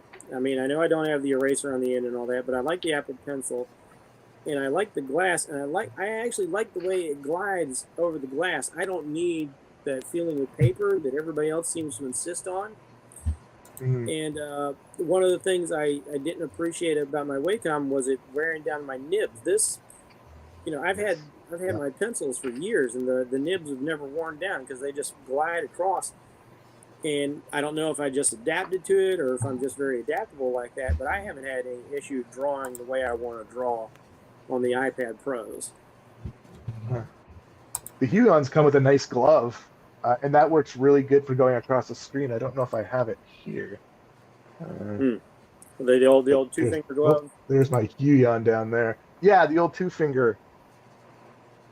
And that works really good. It helps a lot for gliding across it. For less friction, right? Yeah, a lot of the people are drawing. They like the feeling of the nib drawing across, like it's going across texture. Yes. But whenever you have the textured screen or the textured screen protector, it does wear down your nib into a point, and then starts scratching the screen protector. Yep. So eventually, you got to get a new screen protector. You got to get a new nib, and I loathe putting new screen protectors on my screen. So I'm very happy with that aspect of Apple in particular. And as for the gloves, I used to cheat and just buy like a cheap little glove and cut off a index and thumb. Oh yeah. No, it's funny how the technology's changed. Like, I was right in the dead center of it. I was using tablets I was actually arguing with Corel for what you're using now as the Apple Pro, arguing with them that would be the future of things because they were like, no, people don't want styluses, people don't want to draw on the screen. I'm like, no, this is where it's gonna go. I had a manager in the meeting go, we don't have the brand to do that. Like they weren't even going to think about doing it, and then it became like we were already working on it with other products. We had tablets before they were known to the public as tablets. I forget what they were called, but some of them came with pens, styluses, and it was like this was way before all this, and it just was before its time, and it died out. And then all of a sudden, boom! Right, Apple came out with it again. Well, first technically Samsung had the Note, and I got into that. And then I got into the Microsoft. I still have a Surface Pro upstairs. But obviously, Apple's doing something because everybody loves that product now. Like the Pro seems to be the thing. Nobody here. Yeah, I've got friends who work on who do work on the Microsoft tablet, and I know a lot of people who work on the Wacom. But I think this is pretty much the only Apple product I still fully support ever since Steve Jobs died, because it's the one thing that hasn't declined in quality since his death. They just seem to keep getting it better and better. And so I recently got this has become my general purpose iPad. I got a new iPad. I got the 5th generation to do all my artwork, and that's just a dedicated art machine now. And I love it. I didn't need to go up to the 6th generation because it wasn't really offering that much more in terms of quality and power and all that. But I just dig them, man. They work well. It's just a personal preference for me. Yeah, I think a lot of people support you in that one. I mean, I'm just used to working. No, I mean, like, whatever works. It's just like I switched over. I quit using Photoshop when they went to the subscription model. I could see the writing on the wall there. It's like I didn't want to be a part of that, and started out playing around with Procreate. But I found that Manga Studio 5 for me was the best thing for drawing comics. So when it became Clip Studio Paint, that's just become pretty much my one and done art program because it does everything I need it to do. Okay. I still use Corel, so I don't work for Corel anymore, but I still use Corel Draw all the time. I do it for my lettering, for my my layout of my pages and that. I could be using Clip Art Studio, but I'm just more in control there. What it can do with text is through the roof.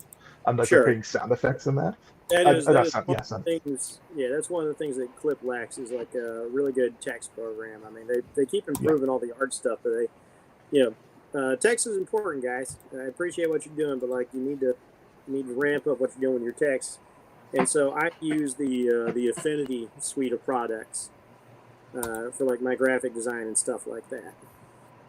Okay. If you're not going to be using it's amazing stuff, Affinity is where it's at, in my opinion. Yeah, it's just so much has changed. Like when I started, it was just only on the PC was Corel Draw. There was no Adobe on there. There was Photo Paint ruled. That's the software I originally worked on at Corel. It was the only thing. And the only competitor to Adobe Photoshop was Corel Draw's Photo Paint. But now there's so many things. PaintShop Pro came out, and like I worked on that when they acquired it. And I worked with all these softwares, a lot of these softwares, over time. And it's just crazy to see. I don't understand legally how it happened. Like, for instance, Wacom had pressure technology. I think they would have copyrighted or patented whatever they had to do to protect it. I never thought Huion would be able to run off with it. I never thought Apple would be able to run off with it and Procreate. Like, pen sensitivity was what they were holding you off with for a long time, because I think they own the right to anything above 1,000 pen pressure or something like that. But anyways, somehow it's all changed. I don't know. And Wacom kind of dropped the ball, if you ask me, because they tried to create their own mobile product to compete with what the iPad Pro is now, but it failed. Yeah, Apple I guess just does it right. It's definitely harder to basically create something that's kind of half a laptop and I guess half a tablet at the same time that you're going to be working on. But Apple was just way ahead of the game there. Yeah. Because I remember they did something right. Yeah, I remember when Wacom was trying to go that way, like you said, and it just kind of fizzled out. They couldn't compete, like you said. Yeah. But I love my Surface.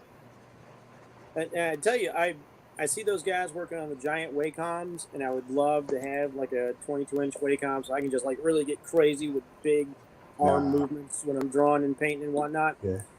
But these iPad Pros, I got the 12.9 inch, which is about the size of a decent sized sketchbook, and I can take it with me anywhere. Like I'll go to a restaurant, and I'll be waiting in line to get a table, and I'll just break this sucker out. And when I'm waiting on the food, I break the sucker out. I'm like working on whatever I'm working on. Like it's so cool to be able to just take this thing any place with me and just work, man.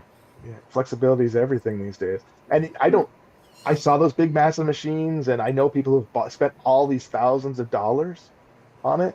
But it is good. Again, I don't need that big. I don't need that, as you're saying. Like I picked this size here which is much smaller because that's what's comfortable for me. I had a bigger Wacom, and I just felt like I didn't need it.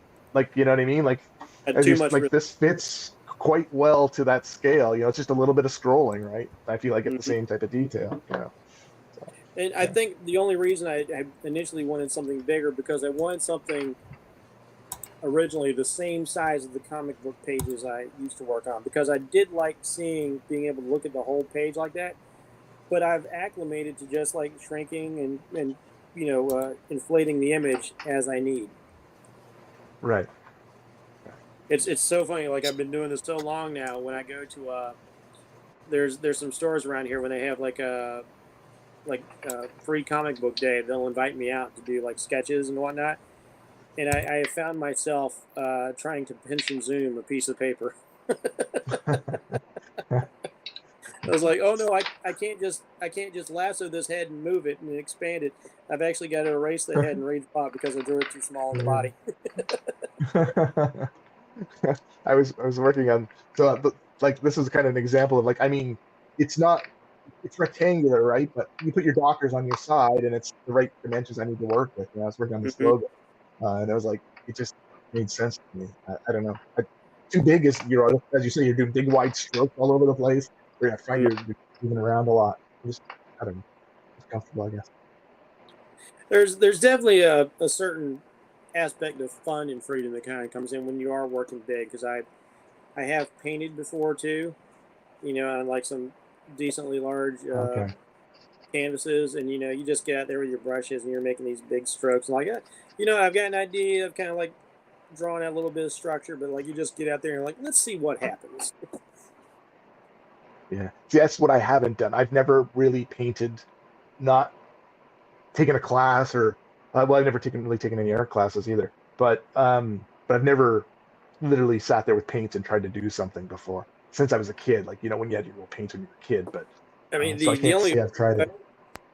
The only art classes I ever took were for graphic design. So like, everything else I've been taught via books, and then when the internet popped up, I learned a lot just watching videos, man, watching how it was done. It's like Bob Ross plus. I get to see all this other stuff, because I remember when Photoshop was out and I was using it in school, and I'd buy these thick textbooks and read all this boring shit trying to figure it. I was so glad when YouTube really started cranking out all these tutorials. Like I never have to buy another book on how to use a piece of software again. There's people take you through it step by step, explain all the tools. Like, yes, perfect.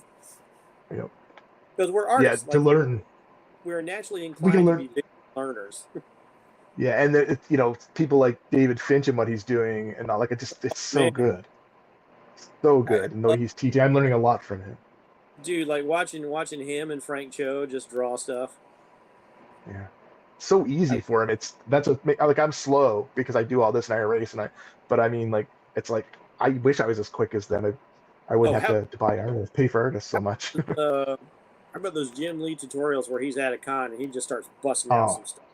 Yeah, he talks about the forearm being like a ham. I'm like, yeah. And he does these simple little things to try and make your brain associate to what he's thinking. You know what I mean? So and you learn these little visual tricks. You learn this kind of visual language that you can add to your own repertoire. Because I remember, I grew up in the 70s and 80s, and I was studying the artwork of people like John Byrne, John Romita Jr. and Sr., John Buscema, but also people who were super realistic, like Neil Adams. And then, if I wanted to draw more spooky, because I do a lot of horror art too, I would study people like Kelly Jones and Bernie Wrightson, and try and dissect, what made them as amazing as it was. And I find sometimes when I draw, I have a John Byrne hand position here, and I learned how to draw fists well, looking at John Romita Jr., because something about the way he drew fists simplified it in a way that clicked for me, and now I can draw it my own way after studying how he did it. And all the wonderful movement that John Buscema would put into all of his work. Yeah, it's something to see them and to be able to witness it, right? Because as you said, back in the day, you couldn't do that. You couldn't. There was no cons either to go see an artist's work or the best thing along those lines. when Stan Lee put out How to Draw Comics the Marvel Way, but the video version, which had John Buscema on there, and then later the Rob Liefeld and Todd McFarlane. We got to witness them drawing on camera. I gotta go let the dogs out. I'll be right back. Just keep doing what you're doing, guys. Well, actually, I've got to split myself because I got a Bible study in minutes, so I got to take off. I guess it's almost 4 o'clock. We've been here a while, actually. This has been a long one. Once we get yapping. Been a good 3 one. hours. I mean, we can cut it off if you guys want. I got a dog saying, "Let me out." Yep. Hear him? Why? Right. Yeah, there's a real pleasure chatting with you guys all. All right, Bracey, tell everybody where they can find you, bro. You can find me on Twitter at Bracey452. It's Bracey Drawmatics. You can also find me on DeviantArt. My handle there is Bracey100. I try and label everything via my name. We have a comic book out right now, Blood Roll: The Phoenix Throne. Lovely cover rendered by myself. It's out on I can't remember if it's put out the Kickstarter. We were trying to go Fund My Comic. Comic, but that hasn't been going so well. I think he's planning on doing a Kickstarter as well. See if that'll take. Put it up everywhere. Put it everywhere. That's it's a space opera, monarchical, cyberpunk sort of grandiose adventure. If you like space opera, if you like court intrigue and betrayals and lots of twists and turns and surprises and action with some bloody stuff here and there, and maybe just a hint of sexiness. It's kind of PG-13, but nothing too gratuitous. I think you guys will dig this. The 26th century is where we stake our claim for the blood world. All right. Later, everybody. Take it easy, Jeff. Levi, tell everybody where they can find you, bro. Find me. There you go. Look at that. On Post-it note. Instagram, on Rumble, anywhere like that. You can find my comic book. You can find me art and videos, and then on Twitter. Look at that. Look at that. Post-it note, people. That quick. Doran, what you gonna do when the madness runs wild on you? Where can people find you, bro? Good old whitefirecomics.com right now. I got it up on screen there too. So it's put a lot of work into it. Go check it out. You can download your comics there. If I see here, there's a little add to cart button right there. See, yeah. There's some videos to watch. There's some cool t-shirts. There's all kinds of stuff. Yeah, well, there's no t-shirts here. You can't get the t-shirts, Pops. Only select Flu have those. Only select Flu. Oh shit! Yeah. I have one of those. Yeah. Yep. Ding, ding. And that's pretty much every result. It's still whitefirecomics.com on Twitter, Instagram, Facebook, etc. You'll find me there. Hold up. I gotta check something real quick. So everybody knows I'm out on the road for the weekend, right? No. What's going on? Raise a little hell, raise a little hell, raise a little hell. Everybody loves that shirt who's gotten it so far. I've changed the text up on it now too. Yeah. This is one of the things I packed to bring with me. Nice. On the weekend. Nice. That please don't make me do something. Cool. Yeah. Good stuff. Thanks for coming out, as always, my friend. Both you guys. It's always good to see you. Y'all know where you find me. You find me on the Madness Network. We have tons of different shows. I can't even list them all. It's getting out of hand. Talked to another person this morning, wants to bring their show to the network. It's just going to keep growing. What can I tell you? Subscribe to the Madness Comic Network right down here on YouTube. You catch all the programming that way. Every playlist on the channel is a different show hosted by different people doing different stuff. That's pretty much all there is to it. Q, take us out of here. Yo, you could always find us here in the Madness Comic Network on YouTube and Roku. Now go Later. And go check out Christian Zappo's comic. It's also available. Check this out.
Flip City Magazine is just really pulling out all the stops, man. Your guys' production value of this magazine has gone insane. I mean, look at that. I mean, I remember when you guys, it was black and white. Even when it was black and white, I thought your quality was great. But damn, they have just, I mean, they just really stepping it up a notch. Look at this. James Corbett, boys. James Corbett. Genuinely cutting, but also funny, and obviously just chaotic and very fun. I love Flip City. It has brought new types of badassery and integrity to the print medium.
Critical Blast Logistics, getting it done, getting it there. Critical Blast Logistics, getting it done, getting it there. How do you end this thing? How do you put the where's the brakes on this bus? I forgot. Jazz how to drive. hands. Jazz hands and brakes.